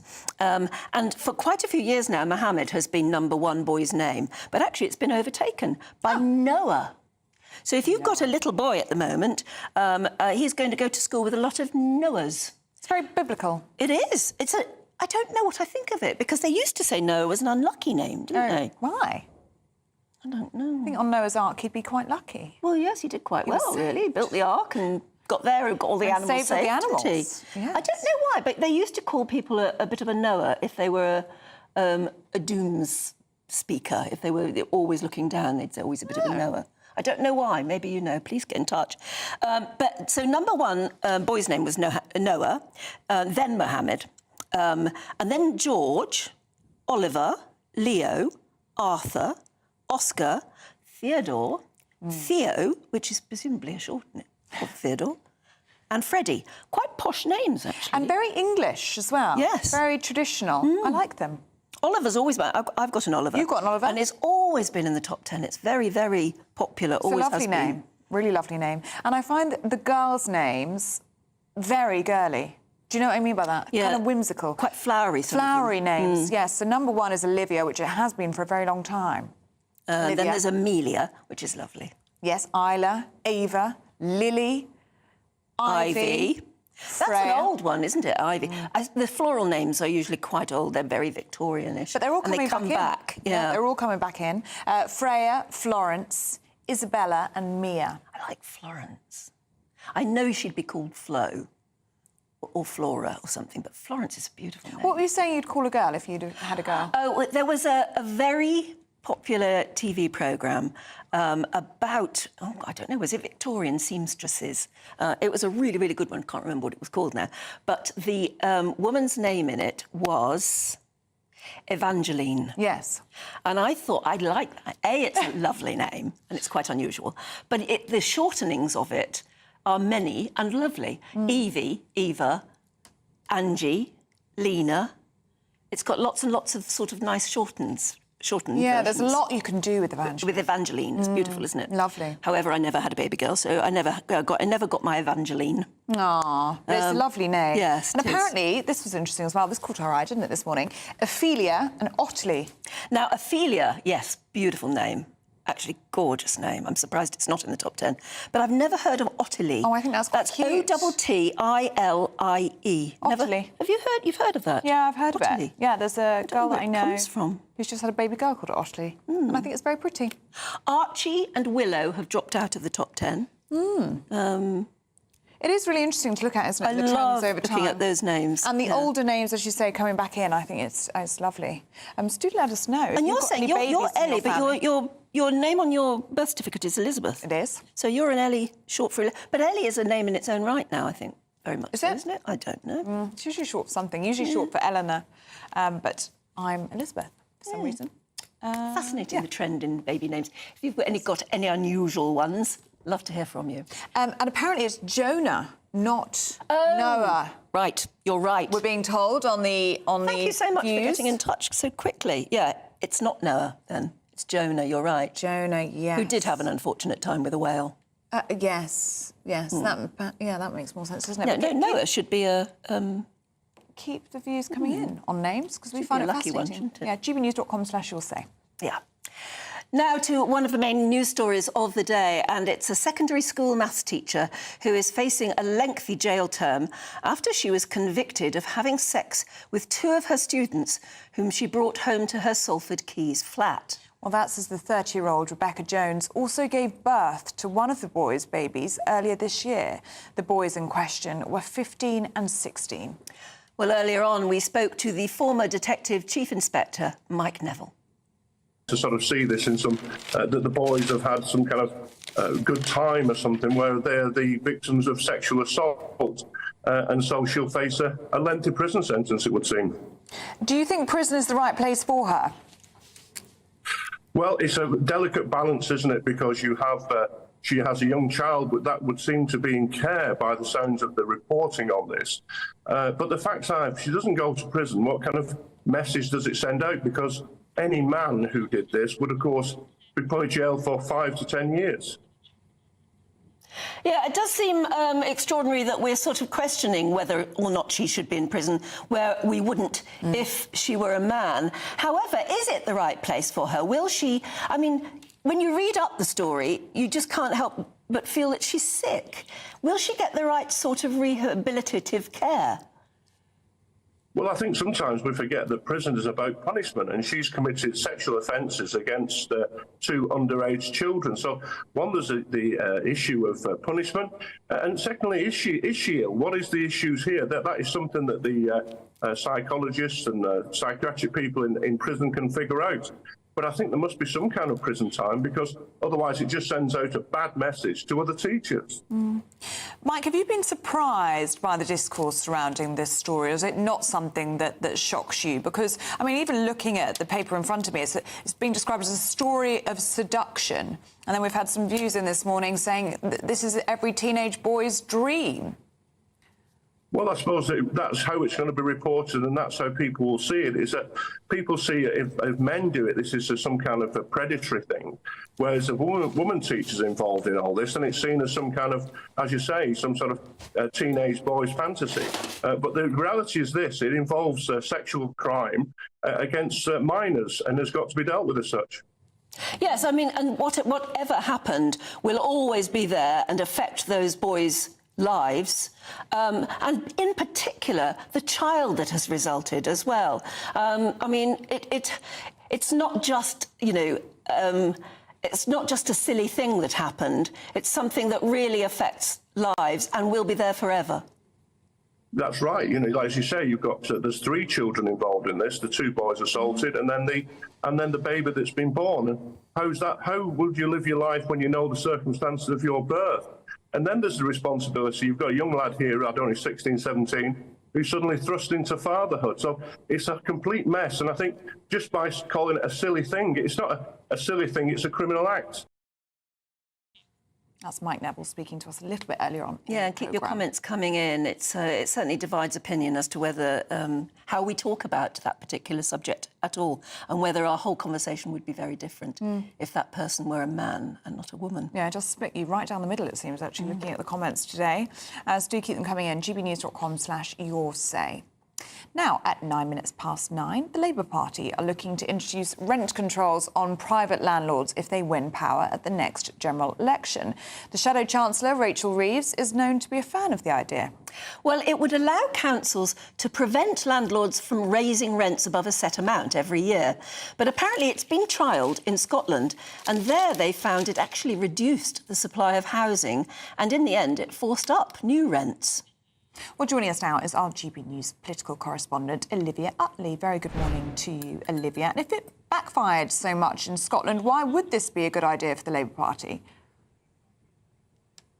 Well, you can see why the Labour Party is tempted by the idea. The rental situation for people in Britain's big cities is pretty catastrophic at the moment. In London, rents have risen by over 8% in the last 2 years. And we've all heard shocking stories about people having to leave the capital because they're not able to pay the sort of rents that are expected anymore. The problem is that there are unintended consequences. As we've seen in Scotland, Nicola Sturgeon introduced a similar policy back in 2022. And what happened was landlords simply left the sector altogether. 17% of landlords in Scotland have either already sold up or are thinking of selling up. Now, you might think that would be an ideal situation. Those houses go onto the market and people who were renting are then able to buy them. But actually, people usually don't have the deposits even to buy them, even if house prices have gone down a little bit as a result of increased supply. So what ends up happening is you have a smaller supply of rental houses and just as many people renting. And so what happens, almost counterintuitively, is rents go up. And that is what we've seen happen in practice in Scotland. Over the last 2 years, rents have increased by just over 8% in London, which is very high indeed. But in Scotland, that figure is 10.6%, and in Glasgow and Edinburgh it is even higher. So there is a real worry among Conservatives at the moment that that could happen if this policy was introduced in the UK.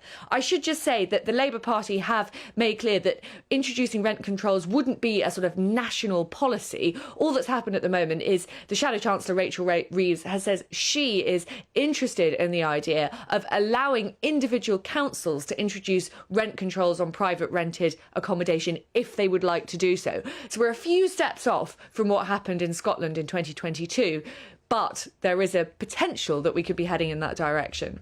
Are you surprised that in an election year we haven't heard more from the Labour Party about their solutions to the housing crisis?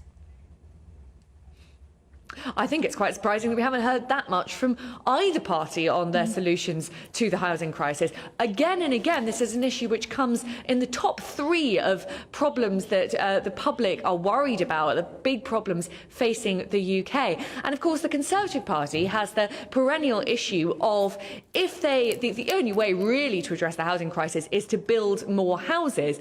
But of course, there are, leafy, nice areas in the south of England in particular, where there are lots of what's known as NIMBYs, people who don't want more houses built in their town or village because they are worried about the character of that village being destroyed. They're worried about green spaces being overtaken. They're worried, understandably perhaps, about there not being enough public services for new houses.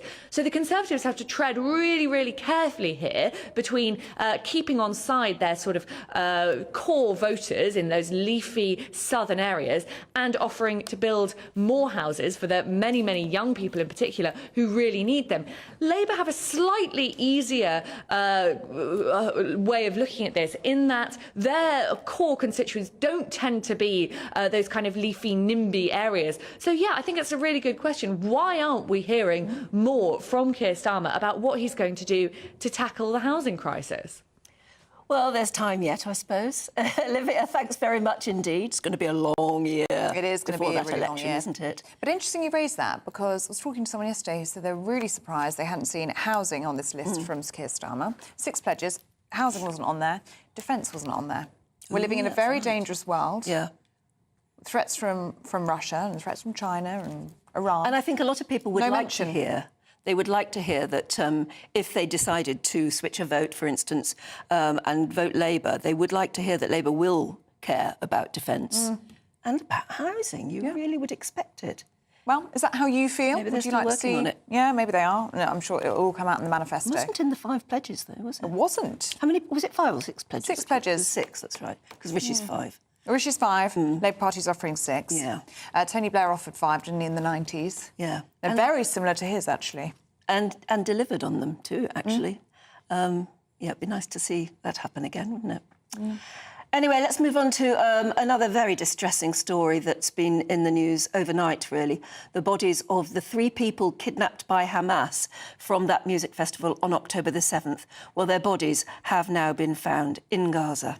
Yes, the Israeli Defence Forces confirmed that the 3 bodies were discovered overnight from intelligence gained by interviewing captured Hamas fighters. Among the 3 hostages, 22-year-old Shani Luke, whose remains were, if you remember, photographed when her body was bundled into the back of a pickup truck. Well, Israel thinks that 100 hostages may still be alive, while another 30 are thought to be dead. Earlier on, we spoke to the defence editor at the Evening Standard, Robert Fox. Very peculiar story, because as we know, that bodies of victims of the Nova concert were taken back into Gaza, even though it seems that they were dying or dead, which is the gruesome aspect to this. But it also underlines the fact that the fate of some 40 of the hostages was just simply not known for months. This, of course, will aggravate the tensions between the families of the hostages and the Israeli Prime Minister and his government. And it's a real point of argument now as the controversies about the Israeli military operation continue. What do we know about the IDF's operation in order to get these 3 bodies out of that tunnel? Did they know that they were going in to retrieve bodies, or were they hoping to find hostages alive? I think the latter very much. That's what they're really hoping for, is that they're going to get hostages back alive. Because, sorry, forgive the frog in my throat, which has been bouncing around there for a long time. But what the Israelis had realized was that they had to do probing reconnaissance operations to find the hostages. We know that the intelligence has been pretty good in that they've known the whereabouts of quite a number of them. But as I said, that it was always around 40, and it's now around 30 that they don't know where they are. And sadly, they don't seem to know whether they're alive at all. So the figure is coming down, as you rightly announced. They thought there were about 132 hostages still there. They're now saying about 100. And meanwhile, the military operation gets in a way ever more complex, because in recent weeks, we've been focusing on getting into Rafah in the south, up against the Egyptian border, where they think the mass of, and it's several thousand, quite a number of Hamas fighters are, including very possibly Sinwar, the leadership. But then they've had to go back into the north again, where the Hamas has started fighting it again. So it's a very elusive, very fluid guerrilla force that they're fighting. And there has been a terrific destruction in Jabalia, which had been really badly hit. That's right in the north of the Strip. And I've just been looking at pictures of it just again. And it's all but devastated. There's almost nothing standing there in parts of Jabalia. And I think that this will go on for quite some time. Robert Fox there, thanks very much indeed for that. Let's catch up with the weather now. Here's Alex Deakin. A brighter outlook with Box Solar, sponsors of weather on GB News. Good morning. Welcome to your latest weather update from the Met Office here on GB News. Bit of a murky start to the weekend for many of us, but most of us will see some warm spells of sunshine today. There are going to be a few heavy showers around later on. A bit damp and drizzly in parts of the south coast, and as I say, some mist and fog around in places too. Parts of the coast of the northeast sticking with that ha throughout, but most areas brightening up, good spells of sunshine, and then later on the likelihood of some scattered but quite heavy showers over parts of South Wales and southwest England. In the sunny spells, 20 degrees, 21, 22, maybe 23 in a few spots. It will be cooler on some North Sea coast, particularly in the far northeast, where that mist and low cloud sticks around. And there's the threat of these showers turning quite heavy across Devon, Cornwall, Somerset, parts of South Wales as well. Not everywhere seeing them, but where they do develop, could drop quite a lot of rain in a short space of time. The showers much more scattered further east. A few breaking out too over the hills and mountains of Scotland. And there's that mist and low cloud, that ha, threatening to cling to parts of the coast of the east and the north of Scotland, suppressing the temperatures. But in the sunny spells in the west of Scotland and the south, temperatures again getting over 20 degrees Celsius. As for this evening, well, still a few heavy showers around across the southwest, so bear that in mind. For most of us, though, a pretty pleasant summer's evening, if you will. The mist and low cloud likely to thicken up and just drift back inland over parts of eastern England. So again, making for a fairly murky, misty start for many of us to tomorrow morning. Temperatures holding up in double digits in most towns and cities. On to Sunday, and again, for the vast majority, it's looking like a fine, bright day. Starting grey and murky and misty, but that mist and low cloud should disappear. Still one or two showers across southwest England and again over the mountains of Scotland. The mist and low cloud will again cling to some eastern coasts, but for the vast majority, again, dry, brightening up, sunny spells developing and feeling warm in that sunshine as well. Goodbye. That warm feeling inside from Boxed Boilers, sponsors of weather on GB News. Now it's time for the Great British Giveaway, your chance to win £20,000 in cash, all in time for summer. But you've got to be in with a chance to win it. Here's how. It's the biggest cash prize we've given away to date. An incredible £20,000 that you could use however you like. And because it's totally tax-free, every single penny will be in your bank account to do whatever you like with. £20,000 in tax-free cash really could be yours this summer. Hurry, you've got to be in it to win it. For another chance to win £20,000 in tax-free cash, text WIN to 63232. Text costs £2 plus one standard network rate message. Or post your name and number to GB05 PO Box 8690 Derby DE1 9TT. UK only. Entrance must be 18 or over. Lines close at 5 p.m. on the 31st of May. Full terms and privacy notice at gbnews.com/win. Please check the closing time if listening or watching on demand. Good luck. We were talking about baby names earlier, and I was saying that I like the name Evangeline for a little girl, if I ever had a little girl, and I got it from a TV programme. Well, thanks very much for reminding me. It was called The House of Elliot. Yes. Do you remember? It was set in the 1920s, and Pamela says, I believe it was about two sisters called Beatrice and Evangeline. Oh, both beautiful names, aren't they? Beautiful names. And Hayley has been in touch. I've just caught this off your laptop, Anne. Yeah. Who says, my daughter is called Evangeline. I love it too for the reasons that Anne said. Now she's 12 and she can shorten it as she chooses. Yeah. But she has her full name to pick from forever. We always get loads of comments about how nice the name is. It's a lovely name, Evangeline, yeah. Colin says, where's that good old name Cornelius? Why isn't that on the list? That is a beautiful name, except you'd get called Corny. Yeah, you would. You would. And somebody's been in touch on the name Ottilie. Barbara Bradshaw says, regarding girls' names, I have a friend who's nearly 89 now and called Ottilie. I love that name. My cousin is a Tony. It's unusual, but a very attractive name. Yeah. JRM says, my Indian goddaughter was named by me as Evangeline. Her parents are strong churchgoers, and this name stood out for all of us. Aww. Isn't that lovely? So I think everyone agrees it's just a lovely name. And Yvonne says, how lovely to see you, Anne Diamond. No, thank you very much. With love. Oh, here's a good one from Naho. It says, Ottilie, because this is a very popular one apparently, it's a given name for women. The name is a French derivative of the medieval German masculine name Otto. Oh! You hear of lots of Ottos, don't you? I like the name Otto. It means prosperous in battle, rich, prosperous or wealthy. Well, those are all good things. Good things to wish upon a child, aren't they? It certainly is. Well, do keep them coming in. We do love to hear from you. gbnews.com/yoursay. Do stay with us. We're going to have the latest from the showbiz world. That's next.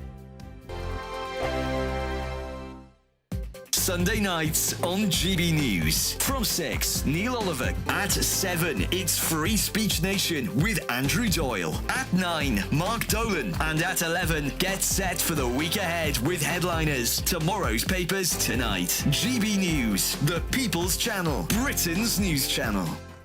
Free Speech Nation. Sunday nights from 7 p.m. Yes, has common sense won the day at the NHS? Yes, so someone seems to have woken up and realised people are more interested in the NHS making sick people better than calling them by the correct pronoun. Health Secretary Victoria Atkins is making changes to the NHS constitution, which will see phrases like chest feeding and people with ovaries outlawed. Even Keir Starmer is getting on board. To get the clarity, is it right or is it wrong for Rosie Duffield to say only women have a cervix? Well, look, biologically, she, of course, is right, about so that. So do you owe her an apology? Well, yes. Do you owe her an apology? This has been somewhat ongoing. But actually, Cressida, the NHS constitution, my understanding is it has to be changed or ratified by the health sector every 10 years. Yeah. So it feels like this is coming more from the government and not actually coming from the NHS at all. Oh, you mean because it's just time? It's just like, it's time to have a look at the lease sort of thing. The 10 years are up. But it's just that also a lot of NHS leaders are kind of saying, oh, no, we should not do this, or there's going to be complications. It feels like it's not coming. It feels like the NHS is still institutionally captured, and this is the government going, finally, no, enough is enough. Sex matters. Right, yeah. So, OK, so I said there was nothing Rishi could do. I mean, this helps, doesn't it? It's time. It's time.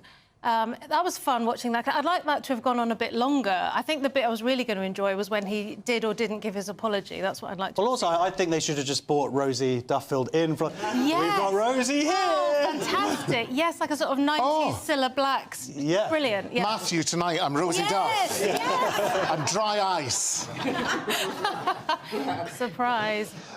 What's the question? Has common sense prevailed? Well, yes, but you say it's got... That's my fear of it. We're proud to be GB News, the People's Channel. And as you know, we always love to hear your views. Now, there's a new way of getting in touch with us at gbnews.com/yoursay. By commenting, you can be part of a live conversation and join our GB News community. You can even talk to me, Bev Turner, or any of the members of the GB News family.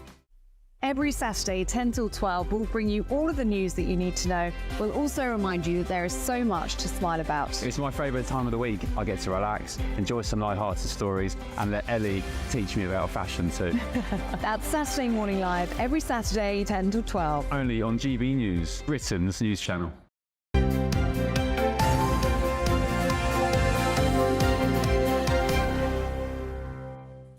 Oh, I'm in the wrong place in the order queue. Well, that's probably my fault. But I'm just watching all the names come in. Alison says, my granddaughter is called Everly Tallulah. Oh, isn't that lovely? Wow. And Adeline, we were just talking about that. Adeline is beautiful. I think that's quite old, isn't that sort of thing? I love all the old names coming back. That's beautiful. Christina says, she says, my daughter's Colina Cara. Oh, I like that. Yeah, it's nice to have an unusual name. I like that. I like the C names. That's nice. What do you think of the name Julianne Traynor? Because she's here with us now. All the showbiz goss. Good to see you, Julie. How are you? I'm very well, ladies. Good, Thank you for having me this morning. I'll tell you who might not be well and not in a very good mood is Giovanni Panisse. I know. You have to explain to people who don't watch the programme who that is. Yeah. Yes, I know. Well, he's an Italian dancer in Strictly Come Dancing, and he's incredibly popular with fans because he's been on the show for 8 years. But yes, apparently now he's quit. He's had a bit of a rocky ride these last few months after being partnered with Amanda Abington in the last series, and allegedly they didn't gel very well, should we say. And she's not the only one who's moaned about this. Yes, well, there has been 2 other unnamed individuals who've come forward as well, and they also have had bad experiences with him. So there's some investigations going underway. And yes, before that, though, the BBC were very much supporting him. So it's come as a bit of a shock now that he has quit, although he hasn't said anything. And he's actually fled to Dubai with his girlfriend. And he's on holiday at the moment. So we'll just have to see how things, I guess, unfold.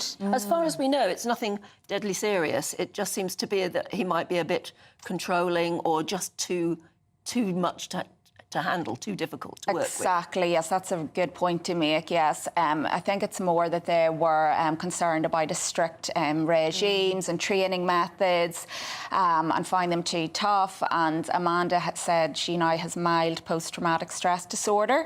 So, and I actually spoke to her about it, and she said she's vowed never to do any more reality TV again, and even received death threats since quitting the show because fans were so enraged. So, yeah, it hasn't been a good time for either of them, I guess. And has he actually said he is leaving? He hasn't said anything, but there has been rumours with leaked documents that show that he won't be returning for the next series. I see. So, like I say, he hasn't confirmed or commented on it yet. So we'll have to I'm sure we'll hear more. Yeah. Tell us about Alison Hammond and an engagement. I know. Well, Alison, she has now got a new Russian boyfriend. He is significantly younger than her. There's like a 23-year age gap.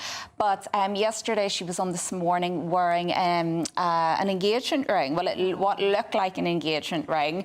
But she assured fans and viewers that it actually was just, a cheap one from Primark, and she quickly changed hands.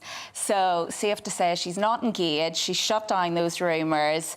But good for her. She's dating a man 20 years younger. Why not? Why not? Yeah. Why She's not? an amazing person, isn't it? Amazing personality, isn't she? She's got a big personality, and she's been a bit unlucky in love. So I hope this guy's good for her, and also her son has given his seal of approval. So that's always Well, she's a good certainly sign. doing well professionally, isn't she? She's on everything. She is. And a love of dogs. Yes, Yeah. you've seen And, that Bake Off on as well. every advert Yes, seems to have every her voice on it. advert. Yes, she really is the woman of the moment in TV. Yeah. And I think she's highly...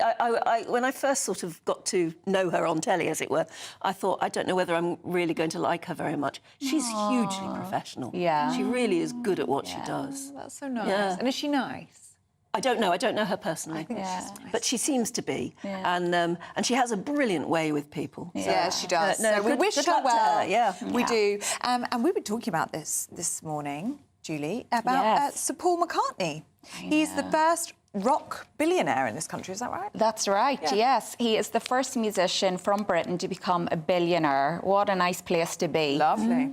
Nice work if you can get it. Exactly. He'll not have to worry about the cost of living crisis, that's for sure. Is there anything particularly that's made him that much money now? I mean, obviously we know he was a songwriter and the original songwriter of so many brilliant songs, but then he's bought other people's back catalogues, hasn't he? Yes, well, he did go on tour last year. And I mean, at 81, that's quite impressive to still be touring. Also, one of his songs, Blackbird, was covered by Beyonce as well. So I think that has amassed this extra £50 million fortune, which has now soared him to the billionaire status. But he also headlined Glastonbury as well 2 years ago. So he's very much still has his finger on the pulse when it comes to music. And he also beat the likes of Andrew Lloyd Webber and Mick Jagger to become the first billionaire musician in Britain. So pretty impressive work. And others to have made the millionaire list, the Sunday Times rich list, were the Beckhams and Elton John.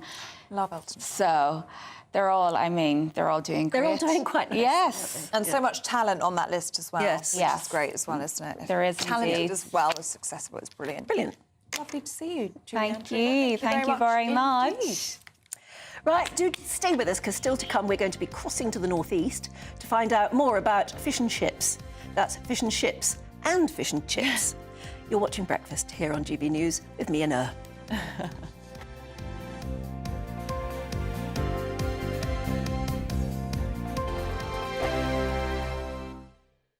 This is GB News, Britain's news channel.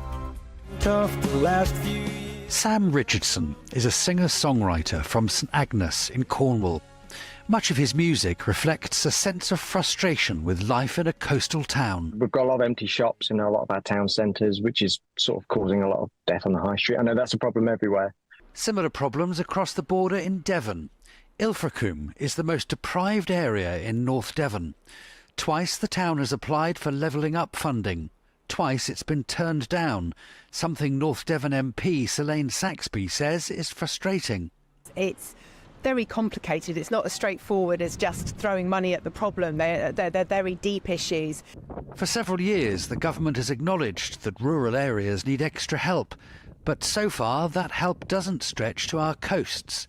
The MP for St Austell and Newquay is pushing the government to change all this. Truly local people are finding it really challenging because we often have sort of low-wage seasonal work, but very high house prices pushed up because of second homes and holiday lets, etc. And also, I think the disparity review that Theresa May carried out when she was Prime Minister highlighted that working-class white boys in coastal communities are some of the most disadvantaged people in the country. Struggling to get on the housing ladder, struggling to find work, struggling to be heard. It's interesting that a member of the party that's in government recognises that, which is great, because it is a really important thing. But that government, for the last 10 years, has also cut £500 million in youth services around the country. No one thinks the problem of coastal deprivation can be solved overnight. The issue of disaffected young white males even harder. In the GB Newsroom, we bring you the news as it happens. With our team of dedicated journalists across the UK, GB News brings you accurate reporting of the day's topical agenda. When the news breaks, wherever and whenever it's happening, we'll be there. This is GB News, the People's Channel, Britain's news channel. If you want your news to be straight talking... This is the nightmare for the Conservatives again. Down to earth. It's not just Nottingham where this is happening, is it? And most importantly, honest. Hard-working, middle-class taxpayers, they'll get their book thrown at them. Then catch me, Martin Daubney, Monday to Friday, 3 till 6 p.m. on GB News, Britain's news channel. Good afternoon, Britain. Good afternoon, Britain. Weekdays from midday, we bring you the most compelling stories from across the United Kingdom. And why it matters to you. From your doorstep to our inbox. That's right, we want to hear from you. Good afternoon, Britain. Only on GB News, the People's Channel, Britain's news channel.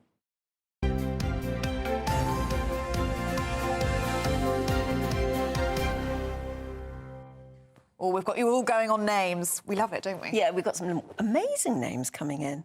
Darian says, my name is Darian. I've not heard it much. Good.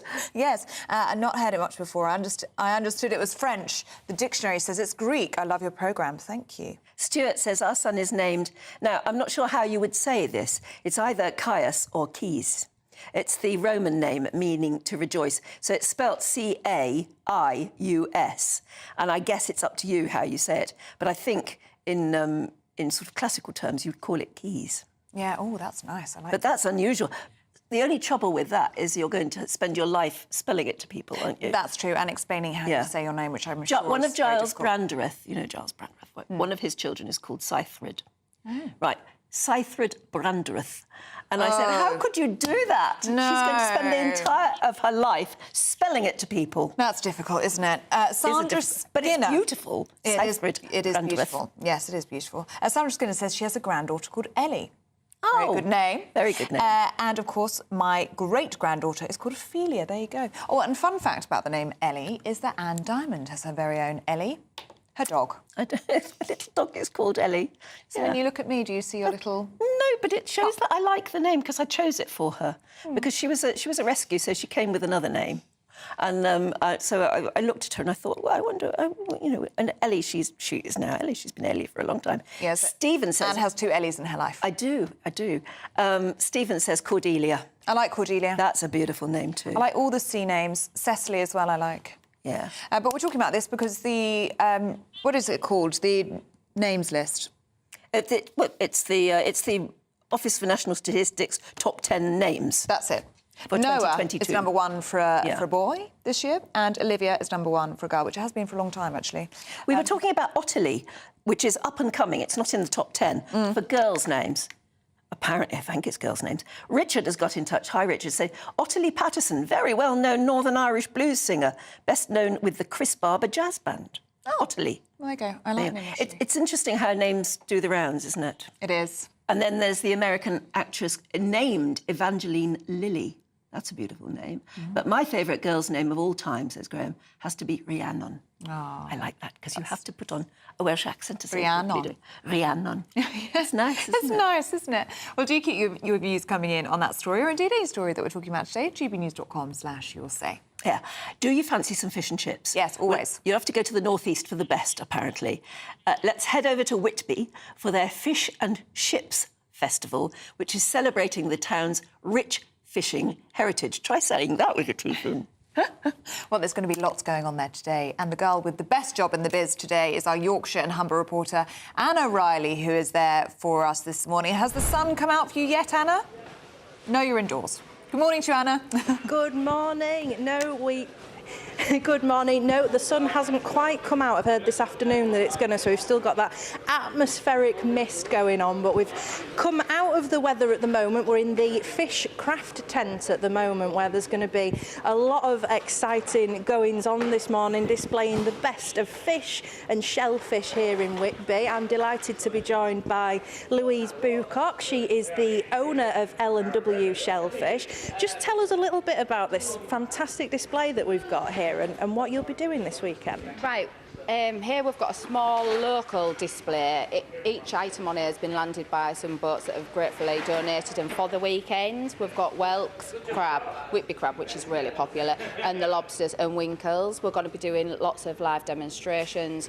We've got Lockers Fish coming down to do filleting demonstrations. All of this produce that we do is going to be cooked and handed out as tasters for people. There's going to be crab picking demonstrations and lobster picking. We've got some local fishermen coming in here doing some pot mending, which is a bit of a dying art, really. You don't really see that now. We've got the lobster hatchery in here as well. They've got some tanks to show children how their lobster hatchery works now, and the release scheme. Yeah, there's going to be a lot of things going on. Why is this weekend so important for showcasing Whitby and showcasing not just its fishing heritage, but what's still currently going on in the fishing industry? Well, we need to bring more people into the fishing industry. We need, right from being on the boats, being on the quayside and being in the processing plants, every area, even in the restaurants, people need to know what's going on. We need them to learn the arts of net mending, pot sewing, everything like that. There's a lot of fishing diplomaships coming up at the moment at Whitby Fishing School. There's a new one launched in June, I think, and that's 16 to 24-year-olds. It's all paid for, and they can work their way right up the ladder. This afternoon we've got a video being launched about the fishing industry. That's going to be absolutely brilliant. That's by IFPO, and that's going to show you exactly from going to sea to plate what roles you could take in that industry. Why is there such a big push? Why do you think people aren't going into the industry? I don't know, really. I don't think careers advice at school and in the schools, I don't think a lot realise how many roles there is and how good, and it can be quite rewarding. It's a really good community to be in, and I think it does get missed massively. And there's a lot of students, 16 to 18 years, that don't know what role they want to play, they don't know what career path they want to go down, and it's just another way of showcasing and pushing forward what is available. And what is it you do? Because you're quite unique in your role here in Whitby. I do a mixture. Primarily, I have L&W Shellfish, which is Whitby's crab processing factory. We hand-pick all the crab that's landed in Whitby and send it out to restaurants, wholesalers, right throughout the country. But then also my husband's family have Sandgate Seafoods, which is our fishmongers. So I do work in there as well alongside him. And what does this weekend mean to you? This weekend's grown over the years. We started, I think the first one was in 2018, which it was a great one. We held it in the fish market then before the lobster hatchery opened in there, and it was brilliant. Had a great atmosphere. We had a live fish auction and everything, and throughout the years we've tried to build on that, and each year we want to get it bigger and better. But we want to bring the fishing community into it, so they're doing things and they're showcasing their side of things. Everybody's welcome to join, wherever they're from. Thank you so much, Thank Louise. you. So certainly, if you're in the area, get to Whitby for this fantastic free weekend. It's going to be a great one. Wonderful stuff. Anna Riley, great to see you. Thank you very much indeed. It's making me hungry. I know, that's just what I was thinking about. Freshly made fish and chips. I know. We should be heading up there. We should go on a school trip. Do the show there tomorrow. Tomorrow? Maybe. Are they still doing it? Yeah. I'd do it for fish and chips. So would I. And now do stay with us whilst we talk about fish and chips. We're going to go to a quick break, then we'll be back with a special showbiz edition of Fake or Fact with Andrew Eborn. That's next.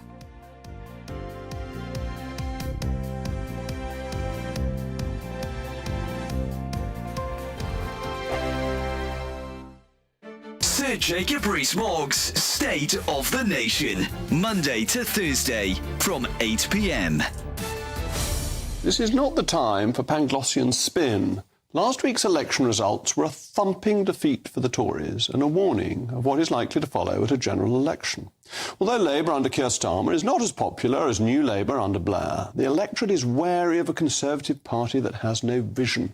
All they seem to offer is an arguably competent management of the status quo, which the Labour Party seeks to mimic. Yet the status quo is not good enough. Public services are not of a satisfactory standard at the moment. HMRC cannot be bothered to answer the telephone and sets response targets that it doesn't meet. Minor motoring infringements lead to driving bans. Unnecessary checks on safe food from the EU will push up prices and stop some goods coming in. The government seems set on managing for the concerns of the manager, not for the voters. This needs to change.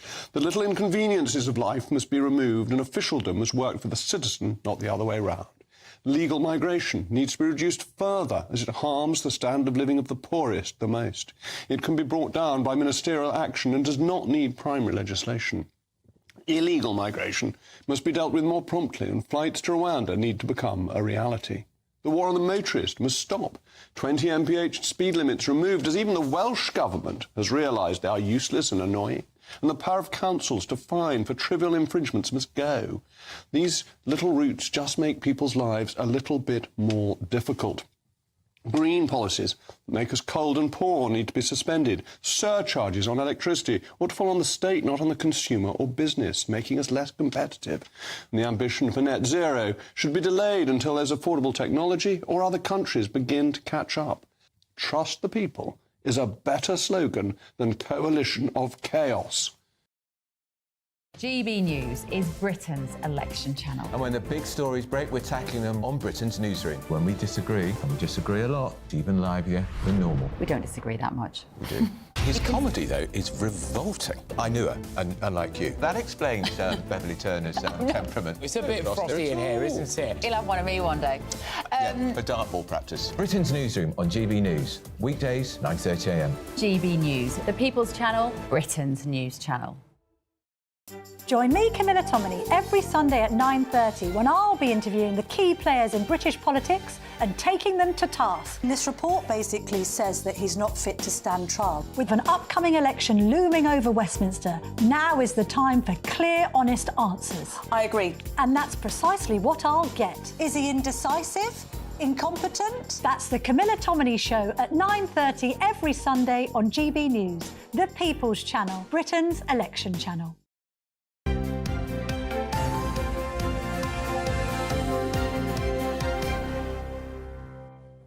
Hello again. We've been talking wonderful names for babies all morning, and Merle has been in touch. Now, that's quite an old-fashioned one, isn't it, Merle? And she said she's had to live with it for 70 years. It gets a bit tedious because everybody asks her about it. But Merle, she found out, is French for blackbird. Oh. So that makes it That's quite nice, isn't it? Yeah. And this one's just made me chuckle. This is from Cherry Morel, who's been in touch saying, "My name is Cherry. I hated it as a kid. I was called Peach, Apple, Plum, you name it. I love it now. Just to add to the drama, my surname is Morel. Morello is, of course, a dark cherry. Yes, and that's right. my mum's name is Pip. Honestly, you can't make it up. My parents never connected any of this together at the time. They must have, surely. That's brilliant. That's a good one. Having a whole family of names that interlink. Very Smashing. good. OK, it's time now for a showbiz special, Fake or Fact, with lawyer and futurist Andrew Eborn. A very good morning. A very good morning. And look at you both looking glorious and wonderful. Look, we even matched. We've got the salmon going on here because it is fashion season at the moment. People are sunning themselves down in Cannes, obviously with the film festival. Yeah. We had the Met Gala very recently and the BAFTA Awards. So everybody's out there. So we thought you should do a rather special one. So the Met Gala, to start you off then, Met Gala tickets were this year $75,000. Is that fake or fact? Fact. Yes, I think it's fact. I think you're both right. So we're storming it. Do you know how much it was last year? No. There was 50,000, so it's a huge hike, but they've raised a huge amount of money. But they obviously realise that people will pay for it. Well, they will. And you know that they raised 26 million this year, which was phenomenal. But everybody comes out. It's the fashion event of the year. Some people couldn't make it. So what's happened in the world of AI, they faked it. So we've got a few pictures of a number of celebrities. Some are fake and some are real. So I thought we'd do a bit of a Met Gala special. So let's have a look. We're going to start, first of all, and it's over a number of years. Let's start, first of all, with Katy Perry. Have a look at this one. And you can maybe describe it for the benefit of those on the radio. Well, she looks like a chandelier. I mean, there she is standing in the middle of a load of candles. She's wearing a chandelier. Covered in diamonds. Covered in diamonds, which is not bad, is it? It's so ridiculous. It has to be a fake, that one. A fake? OK. Anne? Ellie? Fake, yeah. Fake. You're both saying fake. Well, I can tell you, it is absolutely fact. Oh. So she wore that, interestingly. How dumb is that? Isn't that extraordinary? She wore that in the 2019 Met Gala, and the theme then was Notes on Fashion. Notes on Fashion, that was the theme, because every year they have a theme, which is interesting. OK, so I'm sad that you've got no points for that one. No points for that one. Here's another one with Katy, however. Have a look at this one. Fake or fact? Oh, that's... Oh, she looks what a beautiful great. Isn't that stunning? I want to say fact. You want to say fact? Great. She looks great. I think that's fact, too. You think that's fact still? Yeah. Well, I can tell you that both of you are absolutely wrong. Oh. That was an AI-generated image from this year, from the Met Gala this year, and she even fooled her own mother, who turned around and said, I didn't know you were going to attend the Met Gala. Isn't that brilliant? She released that? Yes, she released the photograph. She said, I couldn't make it this year. I see. But isn't it glorious? Yes, it is. So we have a look at that. So that was her. Let's have a look at the next one, then. This is Selena Gomez. Fake or fact? Oh, that is going to be fact, because most of them were wearing absolutely nothing this year. So I think that's fact. Yeah, I'm going to go with fact. You're going to go with fact? Well, I tell you, both of you are motoring. That is, in fact, fake. It's another fake one as well. I tell you what, they've really fooled everybody with the Met Gala ones, haven't they? So what happened is, again, it was the same thing from this year. It was generated and released on the red carpet. I talk about the camera never lies. Well, that's the biggest lie of all, isn't it? It's getting to the point where you don't have to go to these things. You don't. Pretend you should just pretend. I'm not here at all. You can just pretend. How weird is that? Isn't that glorious? Have a look at this one. There's another one from Selena Gomez. Oh, she looks great there. I want to say fact. She looks amazing. I want to say fact because the people are looking at her. And the theme, this is in fact from 2024, it's the theme of Sleeping Beauty's reawakening fashion. And I can tell you for the first time out of all of those, that is right, that is fact, that is what she wore this year. Wasn't that looking glorious? I love that sort of one. Have a look at this, taking you a few years back then. Have a look at this one. This is Rihanna. Oh, wow, what a dress. Oh, Ellie, you'd look magnificent in that dress. I think you both look magnificent. It is a bit yellow. OK, so if you look at it, it's an amazing dress, and the people are looking at her and they're looking at it. I'm going to say fake. You're going to say fake? Ellie's saying fake? I'll say fact. Anne's saying fact. So I can tell you, Ellie, you're absolutely wrong. And Anne is right. It is, in fact, fact. And that was one from the 2015. And the theme that year was China Through the Looking Glass. Yeah, she looks like a fried egg. Well, it's funny you should say that, because it inspired zillions of memes across the internet. I'll show you a couple of them. Have a look at this one. There we go. It's like an omelette, yes. You're absolutely right. It did look like an omelette. There was also this one. There we go. It looked like that was a sort of pepperoni. What on earth was she thinking? But that gala is all about just being outrageous, isn't it? Yeah, you have to look outrageous. You have to be outrageous. But what do you do with a dress like that after the event? Well, you're not wearing it more. You're never going to wear it again. Well, I think that's the thing. It's like Fashion Week, but people, it's not their everyday up to go to the co-op or whatever, is it? Designer. I think that is. But you're getting people to talk about it. It's all about column inches and so on and so forth, which is an interesting one. Here's another one from her. Have a look at this one. Tell me about this one. Fake or fact? This is Rihanna again. Oh, she looks good. I'm going to say Fact. Yes, Fact? I'm going to say fact. You're going to say fact? Well, I tell you what, they are brilliant at brilliant. fooling you. This is, again, another AI-generated one from this year. This is going to lose the whole... If they keep releasing AI images like this, it's going to devalue the real event. That's the point. And you're turning around and you're looking about how the creation... So we had Eurovision last, as you know, 50 years of ABBA, 1974 and that sort of stuff. They talked about one of the... ABBA didn't turn up, which was a shame, but they turned around, they showed the ABBA Avatar, which they do, which is glorious. You don't need to perform anymore. Everything can be created by AI but it and so on and so devalues forth. the real thing. I think it's a big mistake. Well, it's interesting. Don't go down that road, I say. Well, Joe Lycett, have we run out of time? We're out of time. Oh, what a shame. Joe Lycett another time. It's great to see both of you. It's But I can lovely tell you to that see you. Anne was this week's winner. Congratulations, Anne. Oh, only just. By a Thank smidge. you, Andrew. Anyway. Thank you very much indeed. We are back tomorrow, aren't we? From we are 6? we are back tomorrow, but that's it from us for today. Do stay tuned, however, because Ben Leo and Dawn Neeson are here with Saturday Morning Live. Oh, she's back from a holiday. Lovely. See you tomorrow. A brighter outlook with Box Solar, sponsors of weather on GB News. Good morning. Welcome to your latest weather update from the Met Office here on GB News. Bit of a murky start to the weekend for many of us, but most of us will see some warm spells of sunshine today.